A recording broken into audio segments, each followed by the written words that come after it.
across the country on Friday.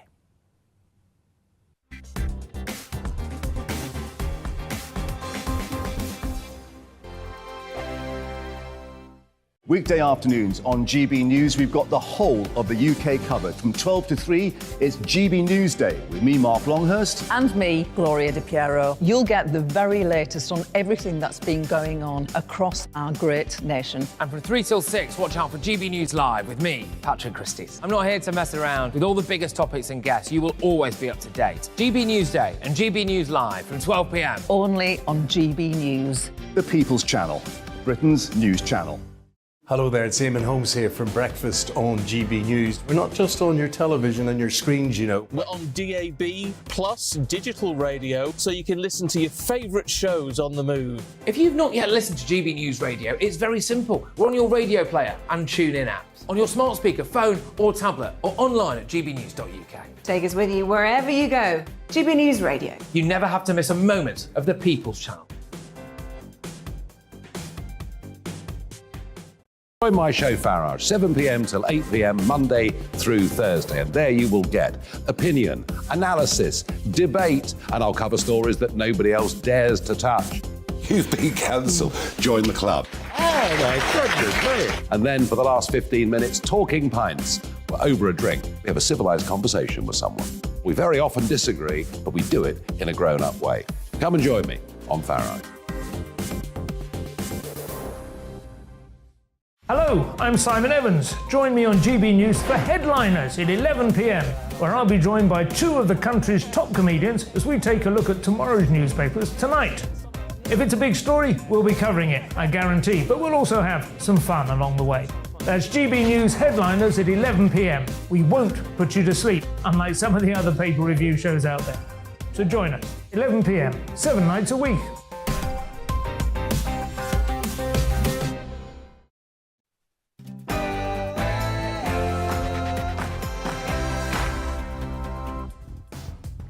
No spin, no bias, no censorship. This is Dan Wootton tonight with me, Mark Dolan. Coming up, further pressure has been heaped on the embattled Liz Truss as Tory party members overwhelmingly turn on the Prime Minister, with the majority conceding it's time for her to walk. Tonight, I issue this stark warning to the government. Lance the boil, ditch Truss now, and you might have a chance of survival. That's coming up, after which I'll get the views of my superstar panel, author and broadcaster Christine Hamilton, Conservative commentator Reverend Calvin Robinson, and author and journalist Rebecca Reid. Also trying to make sense of the Tory turmoil, one of the most connected figures in political journalism, Associate Politics Editor of The Telegraph, Christopher Hope. He's live later in the hour. Can PMQs save Liz Truss? Will today's rejection of the pensions triple lock help seal her fate is another question we'll be tackling at 9:40. Plus, Boris Johnson is the Tory members' #1 choice to replace Truss. But could the party be about to do the unthinkable and let Theresa May waltz back into power alongside arch Remainer Jeremy Hunt? We'll pick apart the latest Westminster rumblings at 10 p.m. Theresa May, utter mayhem. And as it's revealed he could win a rerun of the leadership contest and get the backing of the British public, should Rishi Sunak really be our next Prime Minister? Hasn't this guy got more baggage than Heathrow Terminal 3? What do you think? Would it be a mistake to put popularity over policy? Both camps battle it out in the clash at 9:25. Which camp are you in? Pro-Rishi or no Rishi? I'll be hearing your verdict later in the programme. Also, should smaller right-wing parties unite to provide sanctuary for the politically homeless? The new deputy leader of UKIP, Rebecca Jane, reveals her mission to overhaul British politics at 10:20. Are you politically homeless?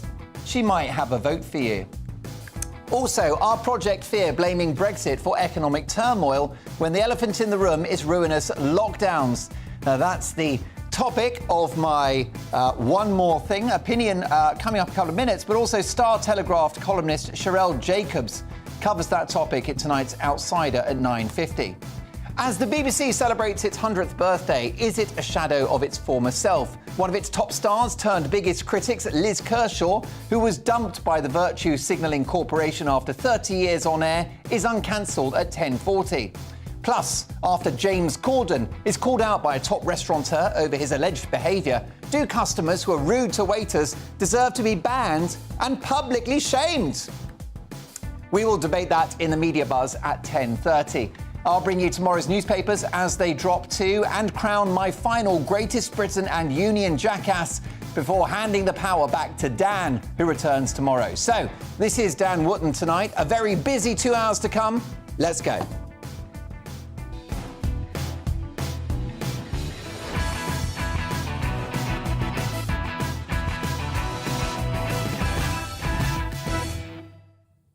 Just one thing.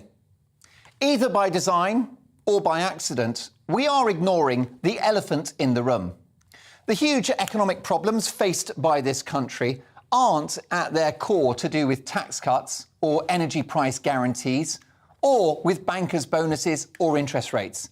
They're also nothing to do with whether Liz Truss is a good or bad Prime Minister or whether Boris was a good or bad Prime Minister before that.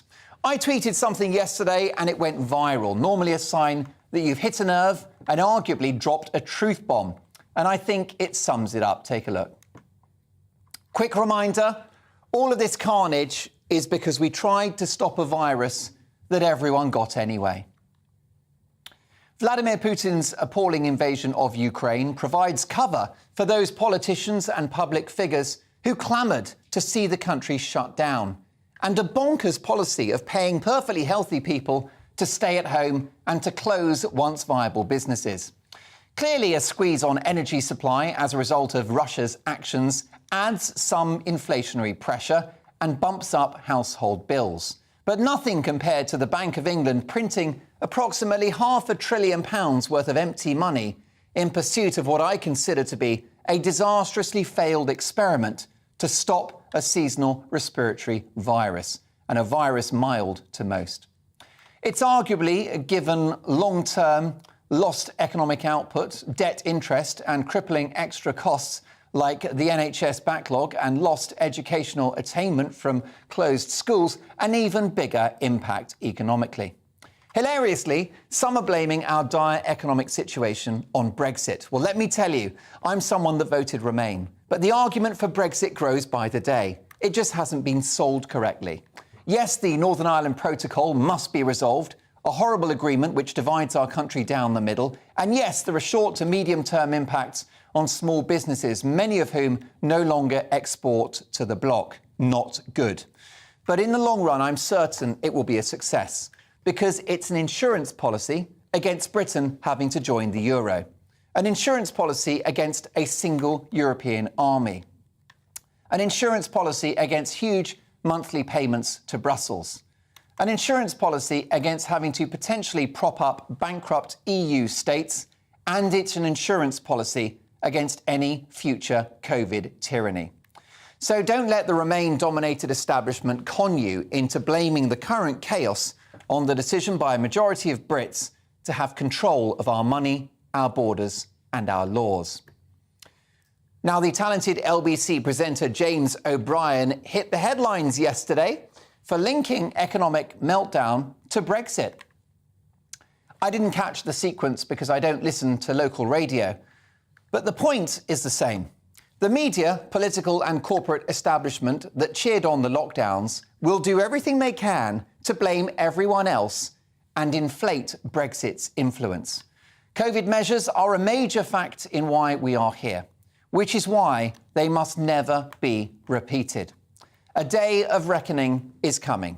I can't wait. Bring popcorn.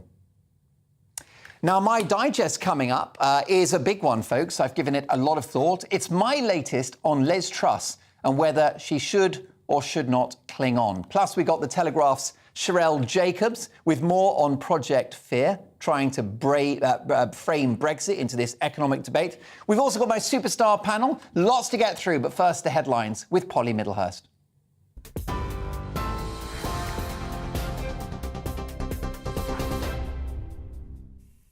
Mark, thank you, and good evening to you. Well, Cabinet ministers were told today they need to save taxpayers' money, but that public spending will continue to rise overall.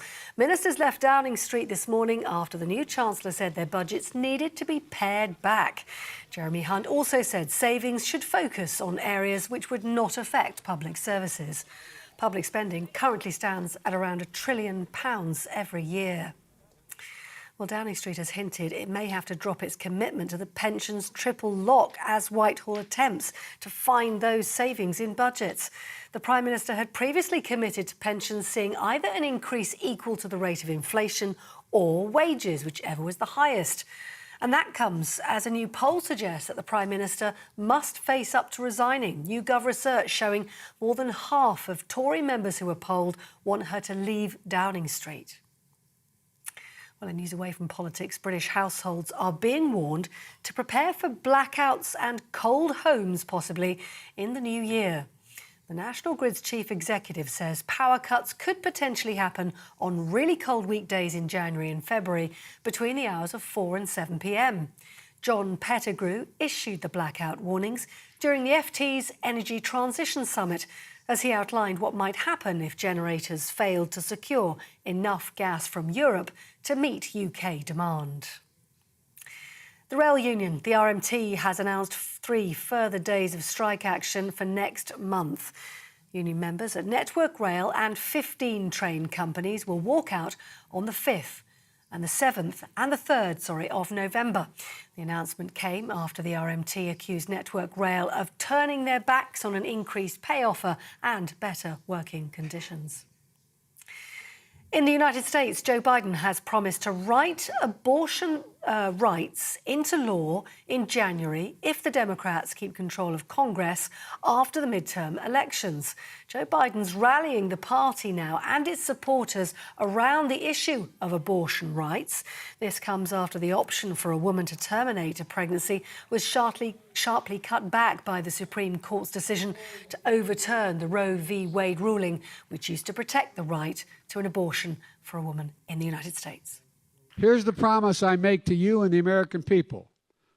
The first bill that I will send to the Congress will be to codify Roe v. Wade. And when Congress passes it, I'll sign it in January, 50 years after Roe was first decided the law of the land.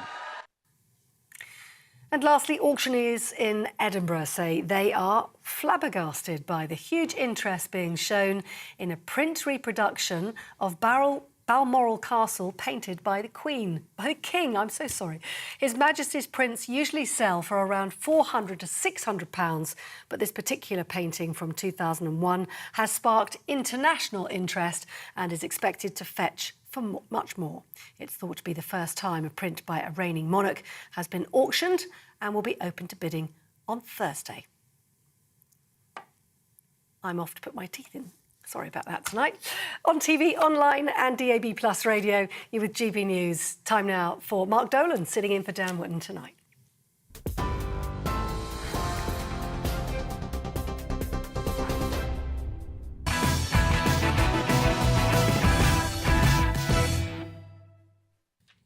My thanks to the brilliant Polly Middlehurst, who returns in an hour's time.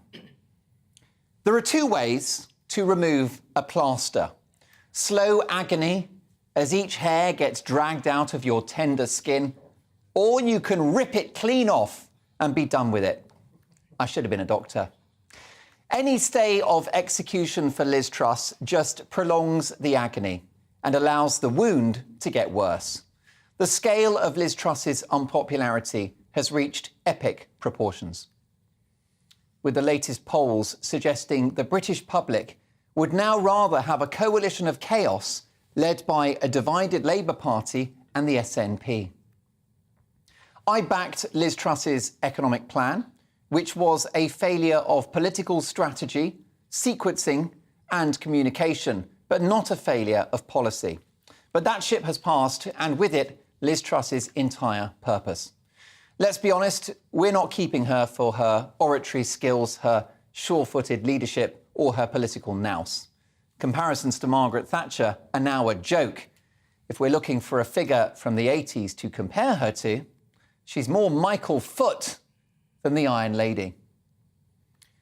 Do you think Margaret Thatcher would have shied away from speaking in the Commons yesterday? Would she have allowed her ministers to say the Prime Minister is in charge, that she deserves a chance, that she's not hiding under a desk? Thatcher would be on the desk, giving it both barrels, leading from the front, taking down her critics and dealing with the situation. Now, I don't want to be unkind because it's been a horrific few weeks for Liz Truss, and she's a decent person who has been to hell and back. It must be awful, but don't sign up to be Prime Minister if you're not prepared to or can't handle a crisis. I reiterate, her policies have been right, and history will judge these U-turns harshly as Britain sinks into recession and signs up for years of weak growth. But I believe that not only is Liz Truss now the emperor with no clothes, she's certainly got no policies, I also believe that personally she's not in a good place either. She looks broken. There are rumours she was in tears before she showed her face in the Commons. Understandable given what she's been through, and I don't judge her.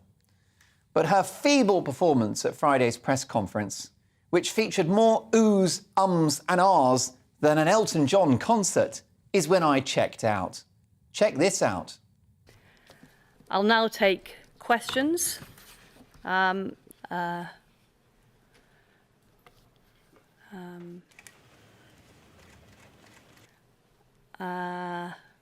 you very much, everybody. Sorry seems to be the hardest word.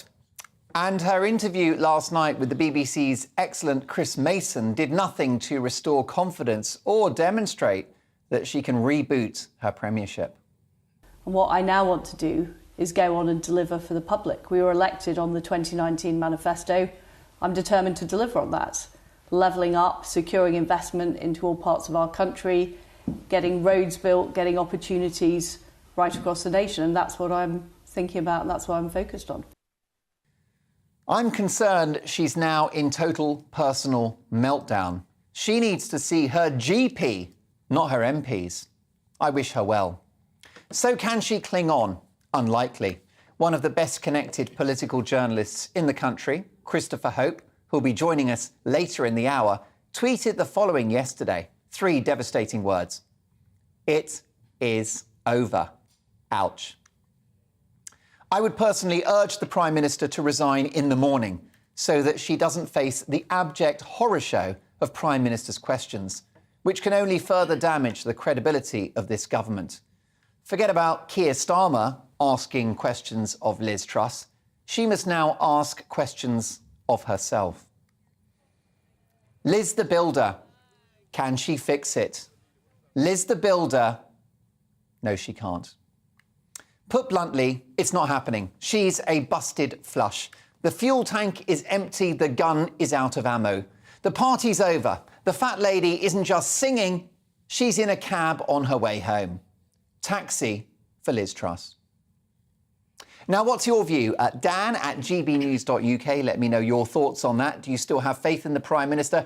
Can she cling on? Can she make it to Christmas and beyond? Or should she resign, as I'm suggesting, tomorrow morning in the national interest? Let's get the views of my brilliant panel. Author and broadcaster Christine Hamilton, Conservative commentator and GB News star Calvin Robinson, and writer and broadcaster Rebecca Reid. Rebecca, let me start with you. Truss must go. I mean, literally last week you said, Liz the Builder, can she fix it? Yes, she can. Correct. Yes, and it is. I heard that too. It is extraordinary. I'm not saying... She's had a terrible week. I'm not saying that to get at you. I'm just saying I think she is a victim of the 24-hour news cycle because the amount of information we've had about her in the last week is probably more than 50 years ago you would have got in a month. So I do think she's a victim of all eyes being on her. But to me, the Tory party is a bit like the last week of the summer holidays with kids. They're too tired. They've had enough. They're not going to learn anymore. They just all need to go home and have a rest. The Tories have been in power for too long. They're tired. They've run out of steam. They have a manifesto from 2019, which was before COVID. Nobody saw that coming. They need a break. They need to be out of power. They have got nothing left. I think that Labour governments are all right when the kitty is full and when there's economic growth. But I don't think Britain can currently afford a Labour government in the pockets of the unions, giving public sector workers inflation-busting pay rises. I don't see how a Labour government will settle the nerves of the city or the international bond market, which is why I think she's got to go to keep Keir Starmer out of number 10. Well, two things. Firstly, I would say I disagree. I think a real Labour Prime Minister like a Jeremy Corbyn would not be a good idea right now. But a sort of softy, middly type like Keir Starmer, probably fine. But also, if you get rid of Liz Truss, who are you going to have? If Keir Starmer gets in, which now looks a given, I mean, I said it on yesterday's show that if they keep Liz Truss, then Keir Starmer is definitely our next Prime Minister. If they get rid of her, he's probably our next Prime Minister. And I like the sound of that better, because if Labour get into power, it's likely to be the biggest party in a hung parliament, which means Labour will be forced to the left in order to receive the votes of Corbynites, left-wingers in his own party, and the SNP and the Lib Dems. I think you will be surprised by how many people who have voted Conservative previously will now vote for Labour. I'm not sure that it will necessarily need to be a coalition. I think they might get a clean sweep, honestly. Crumbs. Well, that's enough to keep you awake at night, isn't it, Calvin? No, it's not. And this is the problem. The Conservatives, Rebecca's absolutely right, they do not deserve to be in power. They're complacent, they are entitled, they don't deserve to be there. But Therefore, what you wish for, Calvin. But the problem is what you raised. A woke Labour government that breaks the bank. We can't vote for we cannot vote for the Conservatives. Can't define a woman even though he's married to one. We can't vote for the Conservatives just because we're afraid of a Labour government. There are alternative options and we need to address those. This is the problem. We've been voting Conservative for the last 12 years and what have we got? Not all of us. Well, you want proportional representation because then will give other voices a platform. UKIP, Reform, Reclaim, SDP, all of these smaller parties on the centre-right deserve a better chance. And, you know, some parties like UKIP and the Brexit Party earned millions of votes and didn't get a single seat in the last election. Like, this needs to change. People deserve better representation than what the Labour Party and the Conservative Party are offering. Do you see the next election as an opportunity for the Conservative Party to be destroyed so that a new, properly Conservative party of the right can be established? Is that the plan? You're blessing yourself. Is that the dream? They deserve to be wiped out because they're not Conservative any longer. The poll in the Express shows that if there was an election today, the Conservatives would be wiped out except for one parliamentarian, Sir John Hayes, and he is actually a good Conservative, so I'd be happy with that, actually. Because they're not socially very Conservative. No, they're not at all. Which, for me, I love. It's brilliant. Like, delighted. The Tories are woke. Peter Hitchens was right. We need to destroy them and start from scratch with some actual Conservatives, or vote for other Conservative parties. Christine. The trouble is, to go back to your original question, which is should Liz Truss walk now? Correct. Tomorrow morning, I'm suggesting. I understand why you say that. I personally... After breakfast, but before lunch. One is not allowed to feel this, but I actually feel incredibly sorry for her as a woman. Sure. I don't mean woman to woman, but just as a human being, as a person. Of course. Yeah. She looks absolutely broken. Now, OK, people are shouting at me, it's all her own fault. It doesn't matter whose fault it is. She really looks on the verge of goodness knows what, which is no place for our Prime Minister to be. But it's all very well to say she should walk tomorrow, but who walks in? I mean, we do not want Jeremy Hunt. If she goes without a fight, that's one problem solved, isn't it? But who... No, but Christine's right. Who would you replace her with? She goes, there is a massive vacuum. We can't even drown our sorrows in a pint of beer because that's going up now, thanks to Jeremy Hunt. Neil's not happy about that, is he? He's a lockdowner. He's a Romaniac. He's part of the blob. We do not want... Who, Hunt? Hunt. Nobody on either side. I don't want Jeremy Hunt. No. Calvin doesn't want Jeremy Hunt. Nobody wants Jeremy Hunt. That's a bad situation. She's, by her actions and her failure to communicate properly, she has trussed the Tory party up like a turkey, frankly. And they've now got their balls in one vice and their fingernails in another, and they are being torn apart. Family show, Christine. Is it? Well, no, it's not really. Not at 9 o'clock. Let's be honest, But that ship has sailed. That is the mess they're in. They are between a rock and a very hard place, if you prefer. Well, let's have some fun predictions. So who would you have? Well, it's an impossible question to answer, but I'll answer it. Well, let's have Rishi. He was the loser, so let's make him the winner. OK, no, listen, I've got to... I put my opinion there. I'm going to take absolute pelters for this. I think it's got to be Rishi Sunak. Yeah, I'm with you. Who has been described, by the way, in the last couple of days, he's been described as a World Economic Forum puppet, obviously a corporatist, a globalist. He's got more baggage than Heathrow Terminal 3, billionaire wife, who you are married tax avoiding. to. Who you are married to. You're jealous about that. This is all a stitch-up to get Rishi in, because they wanted Rishi in. In the first place. In fact, at the first place, yeah, they got rid of Boris Johnson. They put it to the membership. We said we wanted Kemi. They said no. You get a choice between Liz and Rishi. We said we'll have Liz Truss. They said no. And now they've put Jeremy Hunt in to push out Liz Truss because they want to get Rishi Sunak into power. Oh, did you not get to go to the mainstream media meeting when we decided that? I think the international bond markets pushed Liz Truss out, I have to say. But the I think issue Liz is, Truss let me make my point. So I think that the issue with Rishi Sunak is he's wildly unpopular with many of my viewers. Some of my closest, most regular viewers cannot stand the guy. And with Tory voters. You've got good viewers, Mark. The grassroots don't... Well, I mean, there's plenty of them that do like Rishi, but not enough to have got him as leader. However, who is the best person to beat Keir Starmer at an election? Who can win an election? Who's got the polish, the presentation, the knowledge of the economy? He predicted this economic carnage. I think it's Boris Johnson. Whoa. Oh, OK. I think your best case... Bojo's the alternative. He predicted the carnage, but we would not have had the carnage. Liz Truss's policies are right. Low tax, going for growth. I think her policies were right. It was just her presentation. I mean, old Rishi Sunak is not exactly Karl Marx, is he? I mean, let's be honest. No, he was planning tax cuts in the second year of his premiership. Honestly, guys, your best case scenario is to get a really good medium and get the ghost of Margaret Thatcher to come back, because that's the only way you guys are winning the next election. Glad you mentioned her. OK, so briefly, before we crack on, tell me your prediction. How long has she got? Does she make it to Christmas? I certainly hope she makes it for a couple of... I mean, she's got to make it until the Tory MPs have sorted out how they're going to sort out this mess. They cannot possibly put it back to the membership again. They've got to decide themselves. And until they do that, which at the moment they're hopelessly away from that, she's got to stay. Reverend Robinson, easy for you to say. I would humbly suggest she goes now or not at all. That's what I think. Doesn't make a difference because Hunt's in power anyway. Yes, exactly. Rebecca Reid. I'm saying... What's your prediction? A Valentine's Day election. Ooh, and who fights it for the Tories?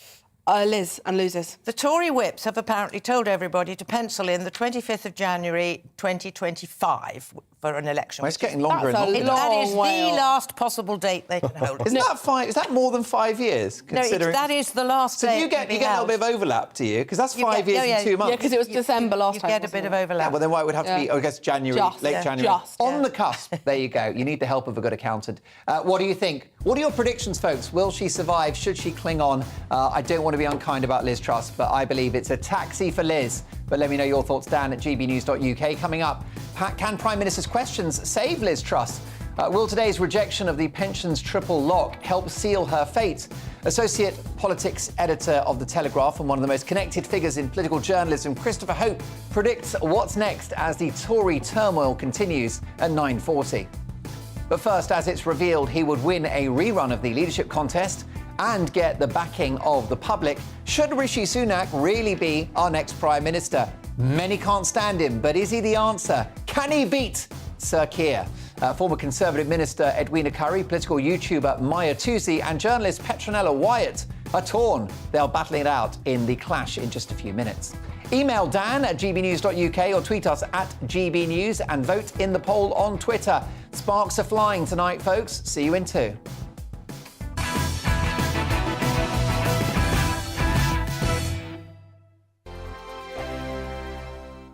Weekday afternoons on GB News, we've got the whole of the UK covered. From 12 to 3, it's GB News Day with me, Mark Longhurst. And me, Gloria Di Piero. You'll get the very latest on everything that's been going on across our great nation. And from 3 till 6, watch out for GB News Live with me, Patrick Christys. I'm not here to mess around with all the biggest topics and guests. You will always be up to date. GB News Day and GB News Live from 12 p.m. Only on GB News. The People's Channel, Britain's news channel. Hello there, it's Eamon Holmes here from Breakfast on GB News. We're not just on your television and your screens, you know. We're on DAB plus digital radio, so you can listen to your favourite shows on the move. If you've not yet listened to GB News Radio, it's very simple. We're on your radio player and TuneIn apps, on your smart speaker, phone or tablet, or online at gbnews.uk. Take us with you wherever you go. GB News Radio. You never have to miss a moment of the People's Channel. Join my show Farage, 7 p.m. till 8 p.m. Monday through Thursday. And there you will get opinion, analysis, debate, and I'll cover stories that nobody else dares to touch. You've been cancelled. Join the club. Oh, my goodness me. And then for the last 15 minutes, talking pints. We're over a drink. We have a civilised conversation with someone. We very often disagree, but we do it in a grown-up way. Come and join me on Farage. Hello, I'm Simon Evans. Join me on GB News for Headliners at 11 p.m, where I'll be joined by two of the country's top comedians as we take a look at tomorrow's newspapers tonight. If it's a big story, we'll be covering it, I guarantee, but we'll also have some fun along the way. That's GB News Headliners at 11 p.m. We won't put you to sleep, unlike some of the other paper review shows out there. So join us, 11 p.m, 7 nights a week.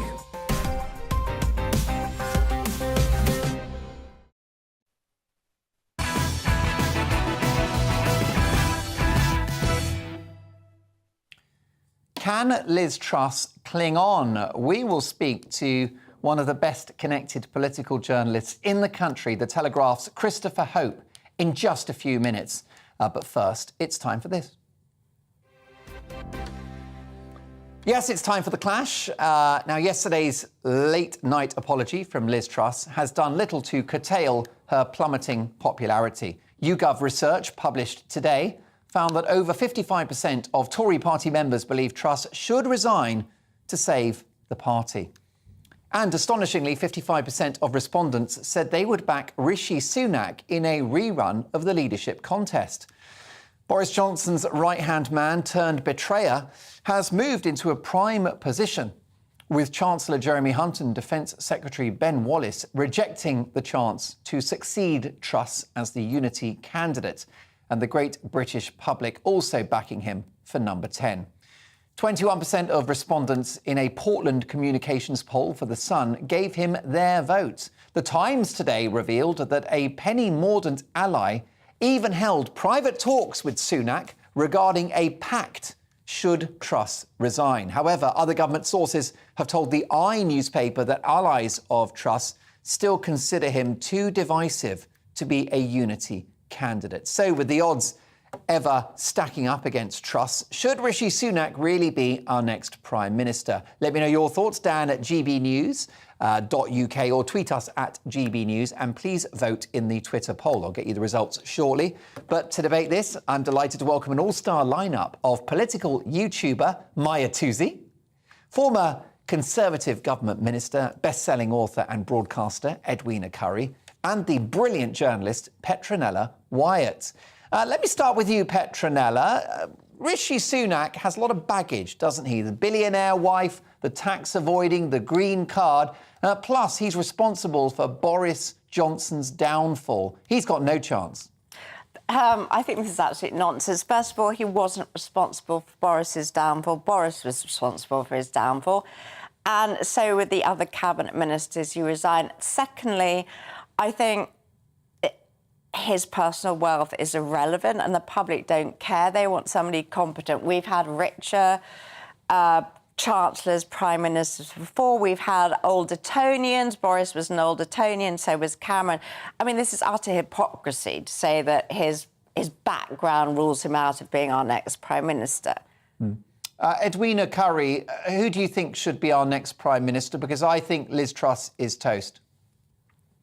Well, I think I agree with you that Liz Truss is toast, whether she performs well at Prime Minister's Question Time tomorrow or not. I mean, if she performed well, that would be a miracle, and everyone would breathe a huge sigh of relief and think, oh, my goodness, that's a real turn-up for the books. And she's done it before. She did very well back in September when she was first elected. Yeah. But I think, actually, if the Conservative Party is to have any chance of winning the next election, but also of recovering its own self-respect after the debacle of electing Liz Truss and the mess we've had in the last 3 weeks. And I think we all need to calm down. I think we need to concentrate on just running the economy as well as possible. The indicators are looking much, much better after the latest mini budget. My own feeling is we should wait till the end of the month and see what the medium-term economic plan actually looks like, what it pans out like, and then perhaps all be a little bit calmer and more serene. That'd make a change, wouldn't it? Good luck with that. Edwina, I don't know if you caught my comments earlier in the digest, but I used a metaphor about removing a plaster. You can do it quickly or you can do it slowly and more painfully. And I just wonder whether, if there's a question mark about Liz Truss's future, she should go sooner rather than later. Oh, my instinct is leave the plaster on until the wound is healed. And then when you take the plaster off, you can carry on as per normal. And I don't think we're anywhere near that yet. I mean, the Tory party is in a state of total misery, or at least the party out in the country. Everybody works so hard to get our councillors elected, our MPs elected, to support the government, to raise money, all that kind of stuff. And then the people in power in Parliament make a complete what's up of it. That can lead us to, tearing our hair out in despair.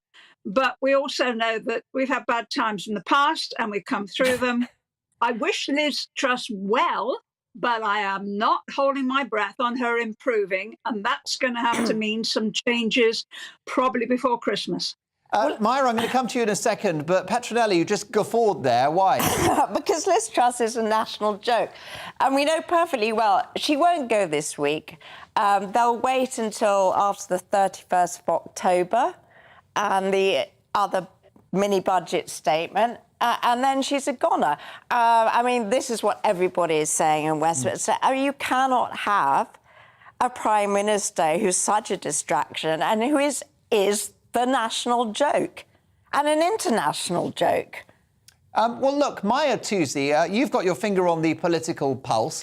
I wonder whether the Conservative Party grassroots, some of the Conservative supporters watching this programme and some of those Tory backbenchers should make a decision. Would they rather have Keir Starmer in number 10 or Rishi Sunak? First things first, someone should tell the Tory party that it's drunk, then he needs to go home. But there is a problem with the... again, rightly or wrongly, 2 quick points. Rightly or wrongly, they elected Boris, they got rid of Boris, now same thing's happening.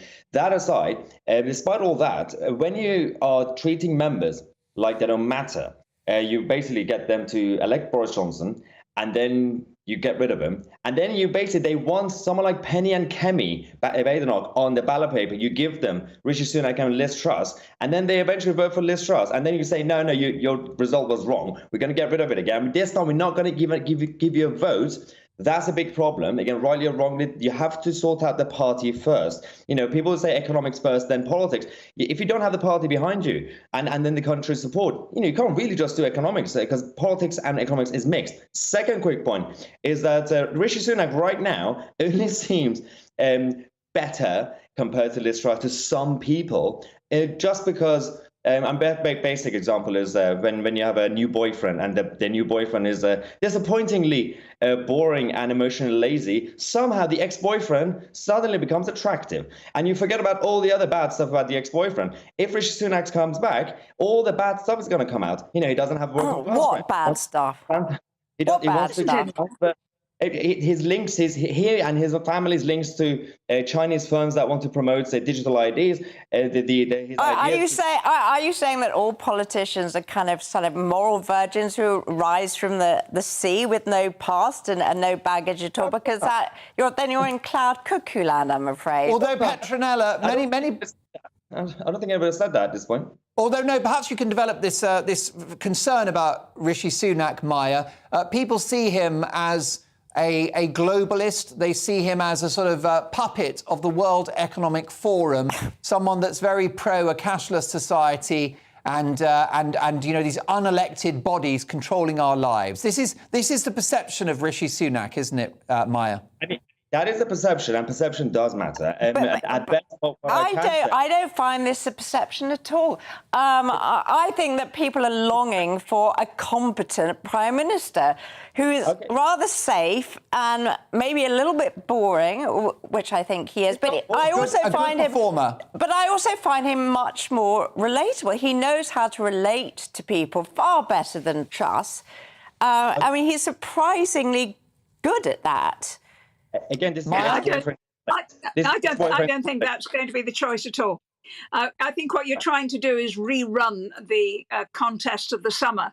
And if there's one thing that most of the party workers, shall we say, outside London, are dead keen not to have is another run of, oh my God, 18 hustings and all the rest of it. It was awful. Sure. No, sure, Edwina, but what about the MPs? Because it's the MPs who will get rid of her, despite what the members might want. I think that's probably right, Petronella, because in the end, the Prime Minister, we elect the leader of the party, but in the end, the Prime Minister is the person who can command a majority in the House of Commons.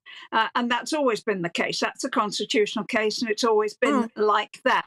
Now, my own feeling is that the 22 committee led by Graham Brady have got to redo the bits of constitution about how we choose the leader of the party. Yeah, I agree with when you. we're in opposition, we have a lot of freedom, we can have a lot of fun, we can talk about philosophy and politics and go on for months. In the face and the nails and everything. We can't do that when we're actually trying to run the country at the same time. And the country is then going to suffer from this uncertainty. So my own feeling is that while we are in office, as we are at the moment, and I hope we'll be for the next couple of years, that it should be the members of Parliament who decide. They can decide quickly, and that decision about changing the rules can be done by a ballot of the members, and I'm sure they would say, oh, yes, they haven't say, get on with it. There you go. Edwina Currie makes an interesting point, Maya Toosey, that it's not time now to go to the grassroots. After all, the government is facing an economic crisis and multiple challenges globally. We need a new Prime Minister and we need one pronto. And the MPs, Maya Toosey, should decide. There's definitely a legitimate debate to have about changing the rules, especially when it comes to if you're in government. Absolutely fine.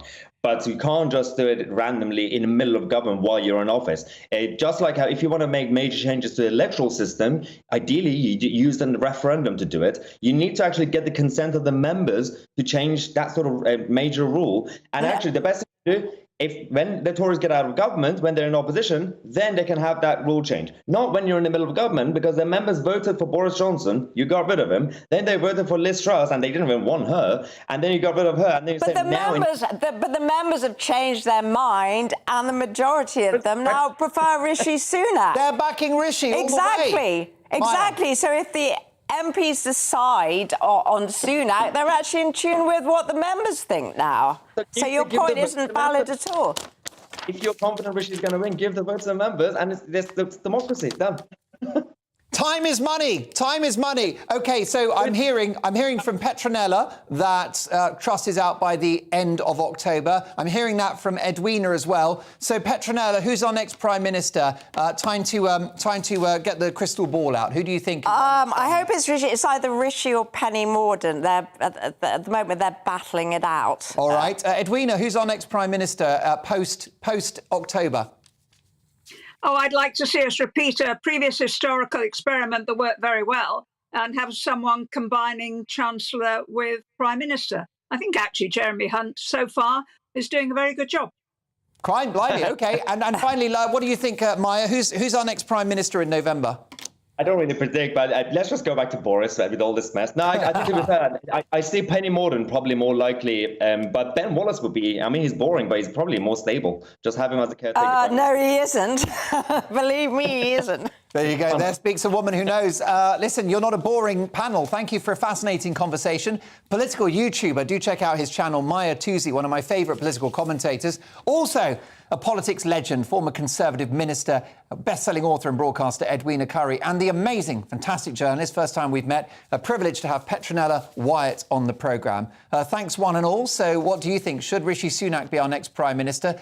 John on Twitter says this feels like Scottish independence now. Keep voting until you get the result you want. Luke on Twitter says put it to a general election, let the people decide. Only a fraction of the Tory party voted for Truss. They can't make up the rules as they go along and keep switching out MPs until they find one they want. Mayflower on Twitter, never Sunak. Didn't want him in the first place. Certainly don't want him now.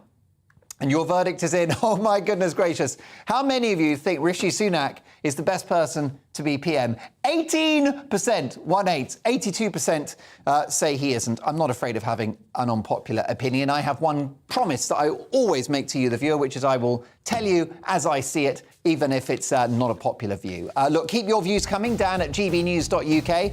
Coming up, our Project Fear, blaming Brexit for economic turmoil when the elephant in the room is ruinous lockdowns. Star Telegraph columnist Sherelle Jacobs is tonight's outsider at 9:50. But first, can PMQs save Liz Truss? Will today's rejection of the pensions triple lock help seal her fate? The man in the know, associate politics editor of The Telegraph, Christopher Hope, breaks down what comes next for our embattled leader. If he doesn't know, no one does. And he's next.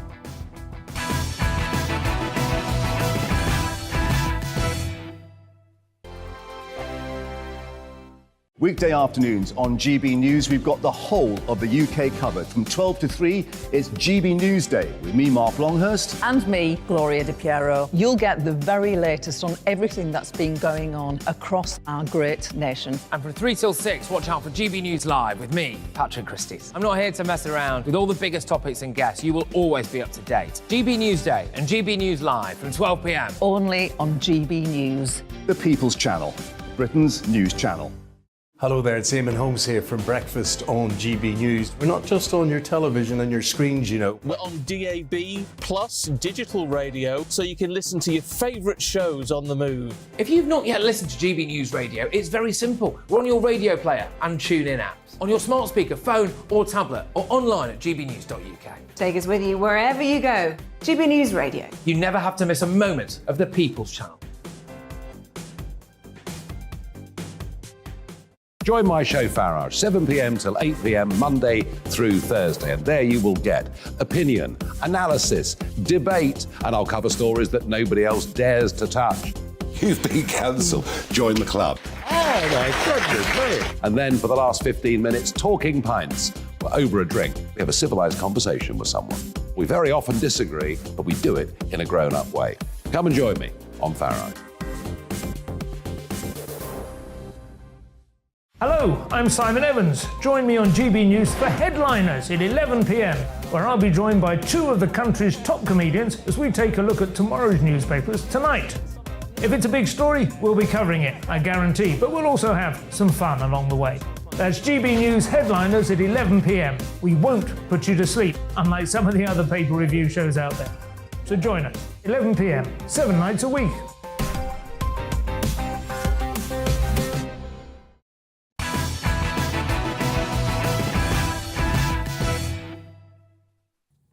Well, can Liz Truss cling on? Amid all of the speculation, associate political editor of the Daily Telegraph, Christopher Hope, chopper to his friends, one of the best connected political journalists in the country, put Truss's future in the bluntest of terms yesterday in a tweet that went viral.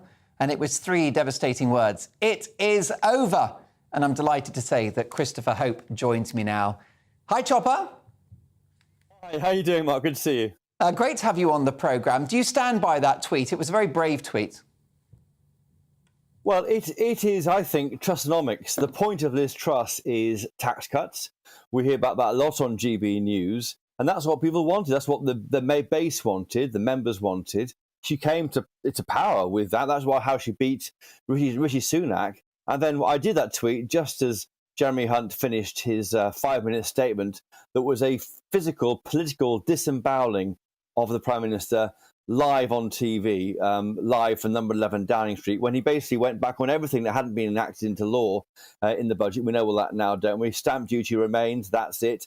The national insurance increase cut, that also has been reversed. Otherwise, everything else goes. And it's worse than that because Hunt also refused to go ahead with the cut in the basic rate of income tax, even in April 2024, which was Rishi Sunak's idea. So everything, which even before, so what's even worse than to say it's all gone is that Labour supported that. So if you want to see your taxes cut, vote Labour. Now that's a disaster for any Tory government. Too right. And she faltered when she needed to impress most at Friday's disastrous press conference. Yeah, that was 9 minutes long, a bit longer than the defenestration in that mini budget that Jeremy Hunt announced. Took 4 questions, one from the Telegraph, big tick there. Otherwise, not really good enough. I mean, that was the moment to do, if you know your West Wing, and Arnie Vinnick, when he famously answered questions for 3 hours until everyone just went away. They were so bored. I remember Tony Blair doing something similar after the Iraq War inquiry reported. It was a time for answers, for questions, for reassurance. She did none of that. And that's why I think and that really led, I think, to Monday. Monday yesterday was almost a disaster for the pound, as I understand it. There were phone calls into people in the city. They said we need to reassure the markets early on. Hence a 6 a.m. call to the BBC to talk about this idea of a new mini budget yesterday. That couldn't wait till the afternoon because the city wouldn't allow it. So it had to come out at 11:30. We're being run by the city, Mark, not by politicians. And that's because of the mistakes made in this mini budget by Kwasi Kwarteng back on the 23rd of September. I think that's a fair point. Chopper, she's being kept in number 10 for one simple reason. No unity candidate. Can one emerge? Well, you might hope so. There's talk of a triumvirate of people taking over. I received a text message over the weekend. It said simply this: Rishi PM, Hunt CHX, Chancellor, right, and Penny Mordaunt, Foreign Secretary. That's all I got. And it said it's a done deal. That implies a coup. When Suella Braverman told me there was a coup coming against Liz Truss 2 weeks ago on my podcast, 2 weeks ago today at the party conference, everyone thought she was joking. Well, they're not thinking that now. It does seem like there's an attempt to move Liz Truss on. But I would say that as we speak tonight, a fight back is emerging. A guy called David Canzini, a real hard nut, a very good advisor to Boris Johnson, who came in too late to save Boris Johnson, is back in number 10 as of tonight. He got the call today. I think that might change things. There's a fight back, but we're anywhere near the end of this yet. Well, that's good to know because this soap opera is giving us plenty of material. Can I ask you about that pensions triple lock? Do you think that's another one that will be cast aside in the name of saving the economy? And what could the political impact of that be, given so many Tory voters have pensions upon which they rely? It's obviously a disaster because that's another plank of the manifesto being junked. And for many, there's no actual need to do this severe cuts. Certainly with older people, the reason why that was seen to be a safe space is because a lot of older people can't work and so can't top up their pensions, particularly if they're fixed rate and they're set in stone. So that's quite difficult. And also, as you allude to, Mark, a lot of Tory supporters are pensioners, and that's why it's been so important for really going back to David Cameron's time to have this triple lock in place. If that goes, and Jeremy Hunt did say that really everything's up for grabs, it seems, in the cuts he's got to push forward with, then it's a real disaster. And this goes back really to the mistakes made by Kwasi Kwarteng, because we're so nervous about offending the markets that Jeremy Hunt's going even further than he has to go, and that's really bad. Overcorrecting, worst possible strategy. Look, I'll let you go, Chopper. Let's just do some rough predictions. I do trust your judgment, and therefore I will be popping down to Paddy Power tomorrow. But are we looking at most likely Prime Minister Rishi Sunak by Christmas, and he fights the next election in 2023? No. OK. Because I think that Liz Truss stays on beyond Christmas, probably until next May, when there's some difficult local elections. And that is when I think the party will think, right, who can win the election next year, 18 months' time? And guess what? By then, it might be that Boris Johnson is out the woods in Parliament. And guess what? He might just say sorry to his MPs, members, the country, GB News viewers. And that could be the signal for the return of Boris next summer. You heard it here first. He's not one of the very best political journalists in the country for no reason. And by the way, can I highly recommend Chopper's podcast? Fantastic listen for anyone that wants to get the inside track on what's happening in Westminster. Many thanks to Christopher Hope. Coming up, Tory members want Boris back. Well, you heard from Chris Hope. He may be on his way back next year. But could Truss rebels be plotting something unthinkable? The return of Theresa May. We'll dig into the latest Westminster rumblings and take a first look at tomorrow's papers in the media buzz at 10. What do you think? Could you stomach a return of the Maybots? But first, our Project Fear blaming Brexit for economic turmoil when the elephant in the room is ruinous lockdowns. Star Telegraph columnist Sherelle Jacobs makes her debut performance on the show next.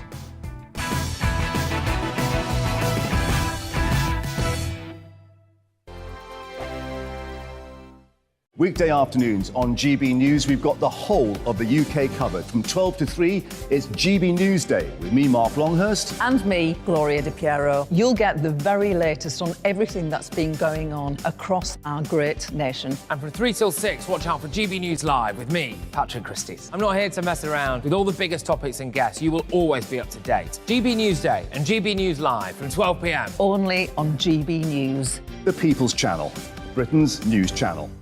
Hello there, it's Eamon Holmes here from Breakfast on GB News. We're not just on your television and your screens, you know. We're on DAB plus digital radio, so you can listen to your favourite shows on the move. If you've not yet listened to GB News Radio, it's very simple. We're on your radio player and TuneIn apps, on your smart speaker, phone or tablet, or online at gbnews.uk. Take us with you wherever you go. GB News Radio. You never have to miss a moment of the People's Channel.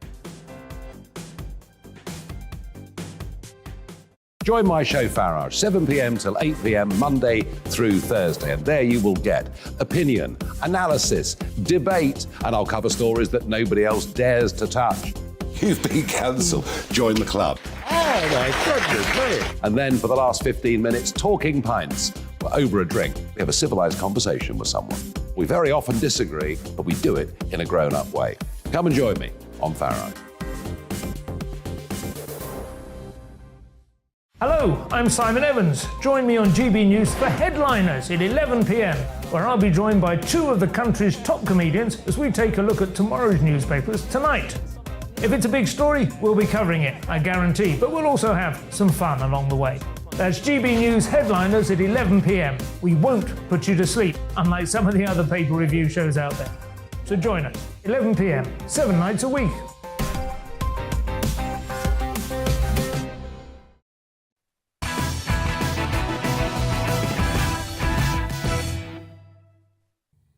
Daily Telegraph columnist Sherelle Jacobs is tonight's outsider. Now, Project Fear is being ramped up again as Remainers and left-leaning commentators try to disingenuously pin Britain's current economic strife on Brexit. That's right. Forget the reckless money printing to fund the government's ruinous and authoritarian COVID lockdowns.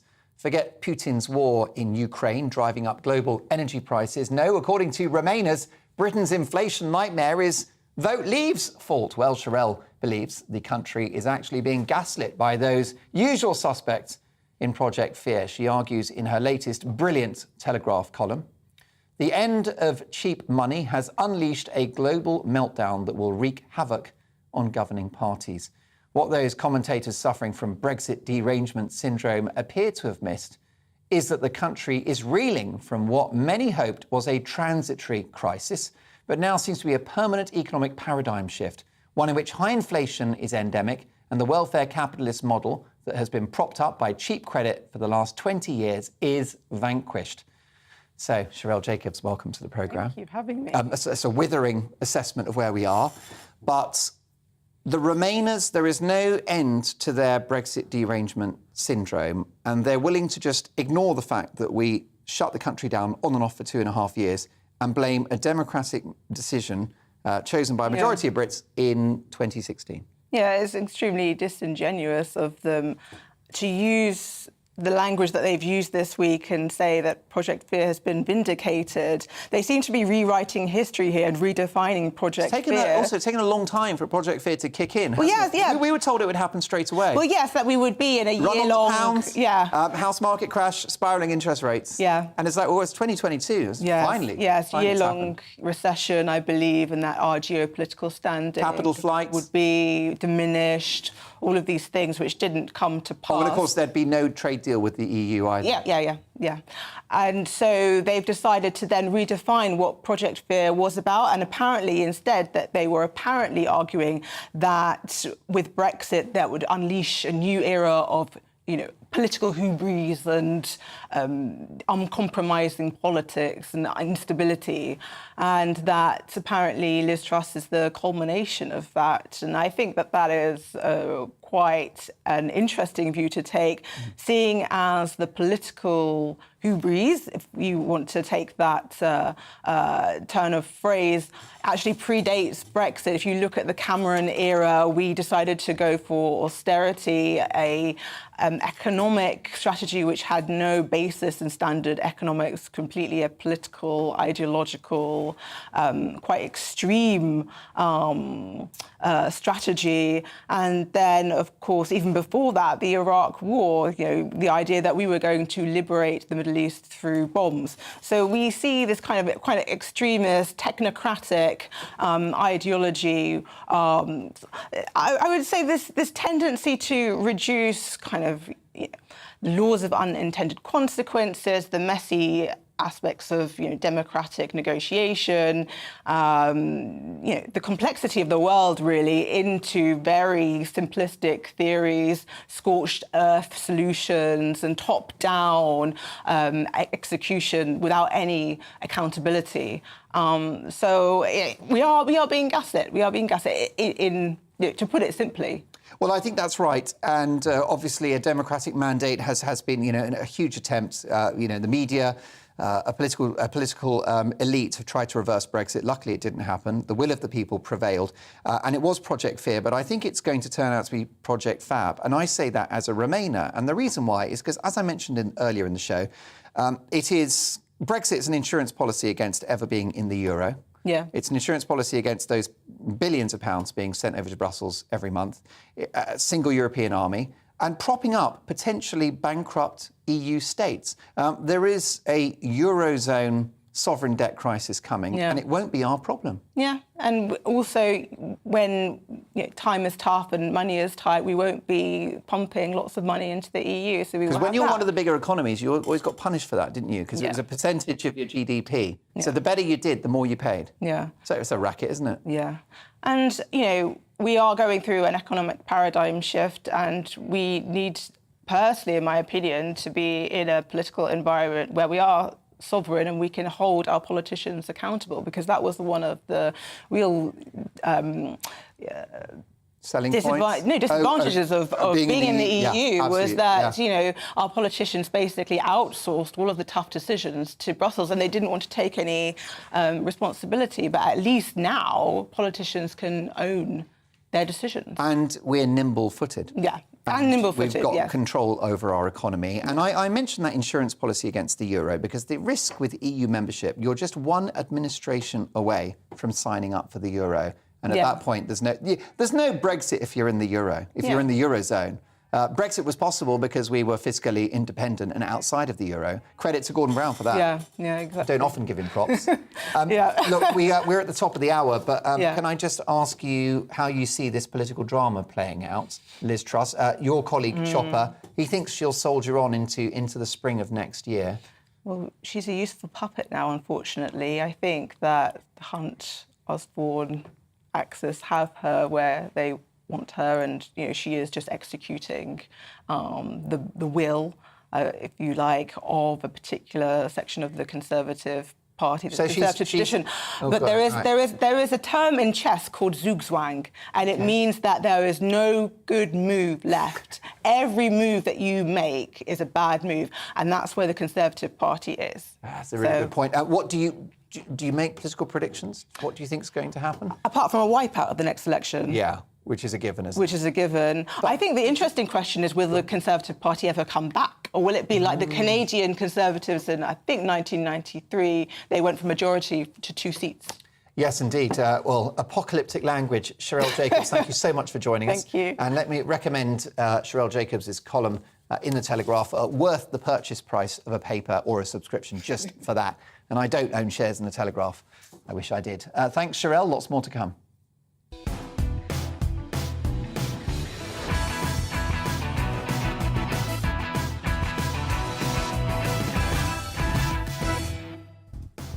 It's just gone 10 o'clock. This is Dan Wootton tonight with me, Mark Dolan. Coming up, in another blow to her crumbling premiership, Tory party members have overwhelmingly rejected Liz Truss and demanded to bring back Boris.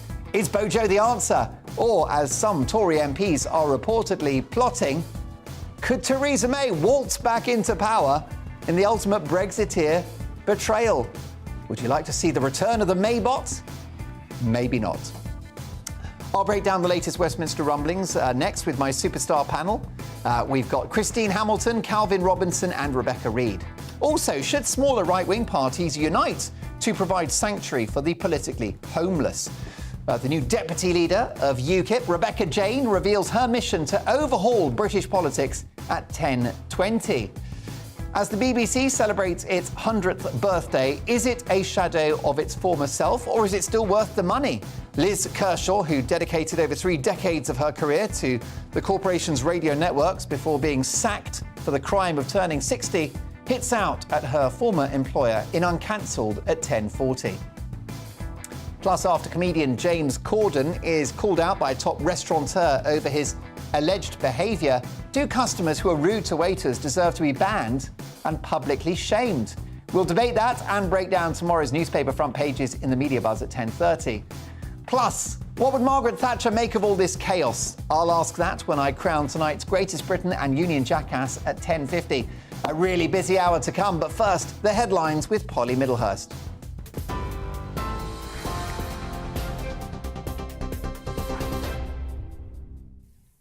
Mark, thank you, and good evening to you. Well, Cabinet Ministers were told today they need to save taxpayers' money, but that public spending will continue to rise overall. Ministers left Downing Street this morning after the new Chancellor said their budgets need to be pared back. Jeremy Hunt said savings should focus on areas which would not affect public services. Public spending currently stands at around £1 trillion every year. Well, Downing Street has hinted it may have to drop its commitment to the pensions triple lock as Whitehall attempts to find those savings. The Prime Minister had previously committed to pensions seeing either an increase equal to the rate of inflation or wages, whichever is the highest. And it comes as a new poll suggests that the Prime Minister, Liz Truss, must face up to resigning. YouGov research today shows more than half of Tory members who were polled want her to leave Downing Street. Well, in news away from politics, British households are being warned to prepare for blackouts and possibly cold homes in the new year. The National Grid's chief executive says the power cuts could potentially happen on really cold weekdays in January and February between the hours of 4 and 7 p.m. John Pettigrew issued the blackout warnings during the FT's Energy Transition Summit as he outlined what might happen if generators fail to secure enough gas from Europe to meet UK demand. Now, the rail union, the RMT, has announced 3 further days of strike action, all for next month. Union members at Network Rail and 15 other train companies will walk out on the 3rd, the 5th and the 7th of November. The announcement came after the RMT accused Network Rail of turning back on their promises of an increased pay offer and better working conditions. Now, the US president has promised to write abortion laws into history in January if the Democrats keep control of Congress after the midterms. Joe Biden is rallying the party and its supporters around the issue of abortion rights. This comes after the option for a woman to terminate a pregnancy was sharply cut back by the Supreme Court's decision to overturn the Roe Wade ruling, which will use to protect the right to an abortion in the United States. Here's the promise I make to you and the American people. The first bill that I will send to the Congress will be to codify Roe v. Wade. And when Congress passes it, I'll sign it in January, 50 years after Roe was first decided the law of the land. And auctioneers in Edinburgh say they are flabbergasted by the huge interest being shown in a print reproduction of Balmoral Castle painted by the King. His Majesty's prints usually sell for around £400 to £600, but this particular painting from 2001 has sparked international interest and is expected to fetch even more. It's thought to be the first time a print by a reigning monarch has been auctioned, and the bids open on Thursday. That's it. You're up to date on TV, online and on DAB Plus Radio. You're with GB News, part 2 now of Dan Wootton Tonight with Mark Dolan.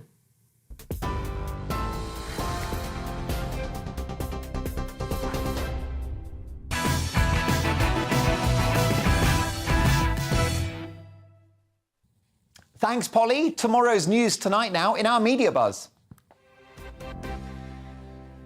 And let's kick off with a first look at the front pages, courtesy of my brilliant team. Hot off the press, we'll start with this. I've got The Independent and, a very graphic cartoon illustration of Liz Truss. She's in the ballot box and she's about to be exploded out of it. Economic plan in tatters, credibility shot, austerity looming as Tory MPs plot to replace Liz Truss with a 4th PM in 3 years. We say it's time to take the decision out of their hands and call a general election now. It's the front page of The Independent. Next up, the Metro. Truss hit by minus strike. That's a nice line there. Liz Truss suffered another blow as her popularity plunged to a record low of minus 70%, with more than half her party members wanting her to go just 6 weeks after becoming leader. And last but not least, for now, the I newspaper, UK pensions U-turn leaves Truss facing fresh peril. Prime Minister drops her promise to increase state pensions in line with surging inflation, triggering new clashes with angry Tory MPs. Pensioners would be £471 worse off than they expected from April as the government seeks new cuts to public spending to fill a £30 billion public hole. Well, it seems like the Tories have lost the red wall and now they're losing the base as well. Could they be wiped out at the next election? That's the view of the Telegraph's Sherelle Jacobs, who joined me just a few minutes ago. That's something we'll be debating in the days and weeks ahead. Let's kick off now with a debate around the big stories of the day. My superstar panel reacting to our big talking points. Author and broadcaster Christine Hamilton. Getting it done. Fabulous, bright colours as always. And look at her. She's got more jewellery than B.A. Baracus and Kim Kardashian put together. She's so bling. Things. You know, Neil's spoiling you. I tell you what, splash the cash, money no object. Honestly. We've also got the elegantly tailored Reverend Calvin Robinson, who, of course, is a GB News star and the wonderful writer and broadcaster. Bringing that winning smile, and very glad to be out the house because she's got a small child. It's Rebecca Reid. You're not wrong. Yeah. Look, let's have a look at another different aspect to this political story. Liz Truss's premiership, obviously on life support after all the U-turns, with resident snake Michael Gove reportedly saying tonight it's not a case of if, but when she'll go. A desperate and divided Tory party are debating who's going to replace her. A damning new YouGov poll has revealed the majority of Tory party members want the embattled PM to resign right now, just 6 weeks after voting her in, as I just mentioned there. With Boris Johnson the preferred option to take over. That's right, Bojo. Could he make a comeback? Behind Bojo, the usual suspects are being tipped for the top job. Former Chancellor Rishi Sunak, who respondents said they would elect over Truss in a rerun of the leadership race. Current Chancellor Jeremy Hunt, Leader of the House Penny Mordaunt and Defence Secretary Ben Wallace. But there could be a dark horse in the race. Are you ready for this, folks? Oh, brace yourselves. Political editor at LBC, Theo Usherwood, today tweeted this exchange. Tory MP, shall I do the voice? You know who they're starting to talk about now? Me? Who? Theresa May. Me. You're taking the P. No, she's competent. She's boring. She'll calm things down. There you go. I hope I win my Oscar for that one. The Maybot?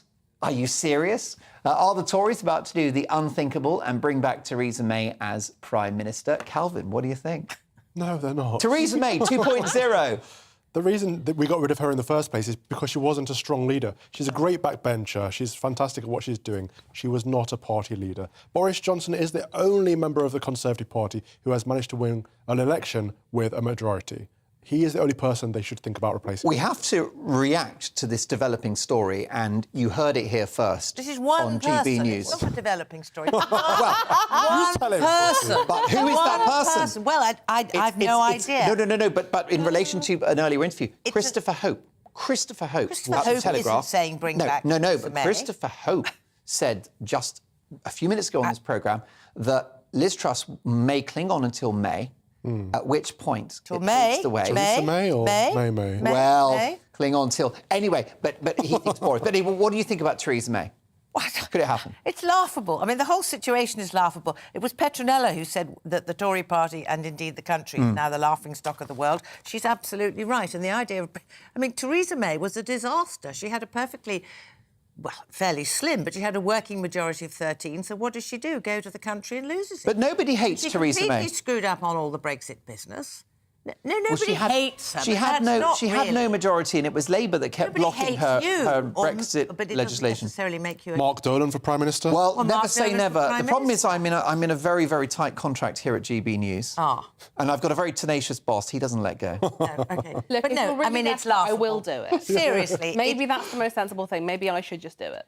Well, it's not a bad shout. Theresa May...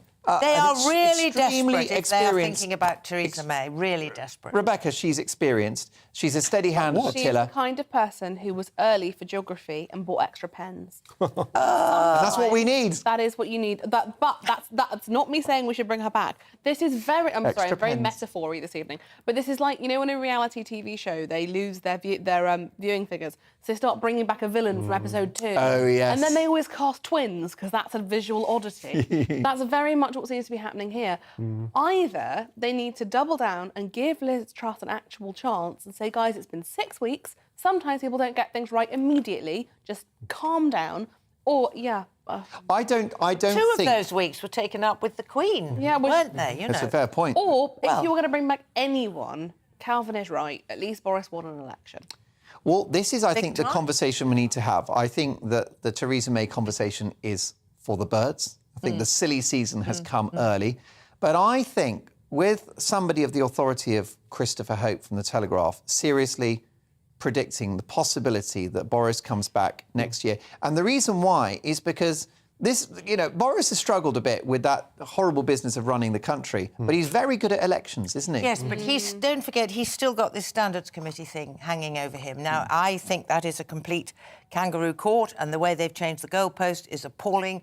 And it shouldn't be happening at all, but it is. And Liz Truss hasn't yet said that she's going to cancel it. So that is going to haul him over the coals. We've got Harriet Harman as the chairman and Tory MPs on there who have already castigated Boris in the past. It is not going to be an easy ride. So he's going to be back in the headlines for all the wrong reasons. And also, you have to remember, Boris was a little bit, from what I've heard, grateful to be able to go off and make some money. Yes. Now, he has between 5 and 50 children, and and that is a lot of school fees. Little exaggeration. £5,500 a term from You primary raise a good school. question. Does Boris want this? Does Boris need this? What Boris wants, and I say this every week, but I'll say it again, he wants to do exactly what Winston Churchill did. He wants to sit out his turn for one round while he goes off, puts some money in the bank, and then he wants to come back, a la post-Clement Attlee, and have a new crack at the whip when all of the really, really nasty problems have been sort of worked out. Percentage chance that Boris fights the next election, Calvin Robinson? 70%. Wow. Really? That big? Wishful thinking. That's Tell you a what, lot. shares in Boris Johnson have exploded. Rachel just mentioned Clement Attlee. We now have, which is a scandal on the Tory party's escutcheon, we now have the same tax rate that we had under Clement Attlee. It hasn't been as high as it is now since then. That's 70 Oh, and it's going up years under ago. Hunt. I mean, It's going up. what is the Tory party for? What is Liz Truss for if she doesn't... I think that's the thing. If we were having this under a government who had said this is what you're going to get, at least we would all know what we'd signed up for. I think what people are really sick of is a government who says they are one thing and then does something else. Oh, yes, well, we can all agree on that one. Coming up, as James Corden is called out by a top restaurateur over his alleged bad behaviour, do customers who are rude to waiters deserve to be banned and publicly shamed? My superstar panel will tuck into that story, and we'll bring you more of tomorrow's newspapers in the Media Buzz at 10:30.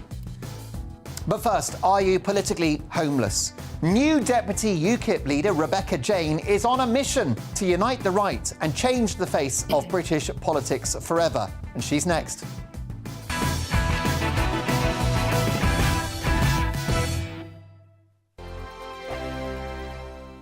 Weekday afternoons on GB News, we've got the whole of the UK covered. From 12 to 3, it's GB News Day with me, Mark Longhurst. And me, Gloria Di Piero. You'll get the very latest on everything that's been going on across our great nation. And from 3 till 6, watch out for GB News Live with me, Patrick Christys. I'm not here to mess around. With all the biggest topics and guests, you will always be up to date. GB News Day and GB News Live from 12 p.m. Only on GB News. The People's Channel, Britain's news channel. Hello there, it's Eamon Holmes here from Breakfast on GB News. We're not just on your television and your screens, you know. We're on DAB plus digital radio, so you can listen to your favourite shows on the move. If you've not yet listened to GB News Radio, it's very simple. We're on your radio player and TuneIn apps, on your smart speaker, phone or tablet, or online at gbnews.uk. Take us with you wherever you go. GB News Radio. You never have to miss a moment of the People's Channel. Join my show Farage, 7 p.m. till 8 p.m. Monday through Thursday. And there you will get opinion, analysis, debate, and I'll cover stories that nobody else dares to touch. You've been cancelled. Join the club. Oh, my goodness me. And then for the last 15 minutes, talking pints. We're over a drink. We have a civilised conversation with someone. We very often disagree, but we do it in a grown-up way. Come and join me on Farage. Hello, I'm Simon Evans. Join me on GB News for Headliners at 11 p.m, where I'll be joined by two of the country's top comedians as we take a look at tomorrow's newspapers tonight. If it's a big story, we'll be covering it, I guarantee, but we'll also have some fun along the way. That's GB News Headliners at 11 p.m. We won't put you to sleep, unlike some of the other paper review shows out there. So join us, 11 p.m, 7 nights a week.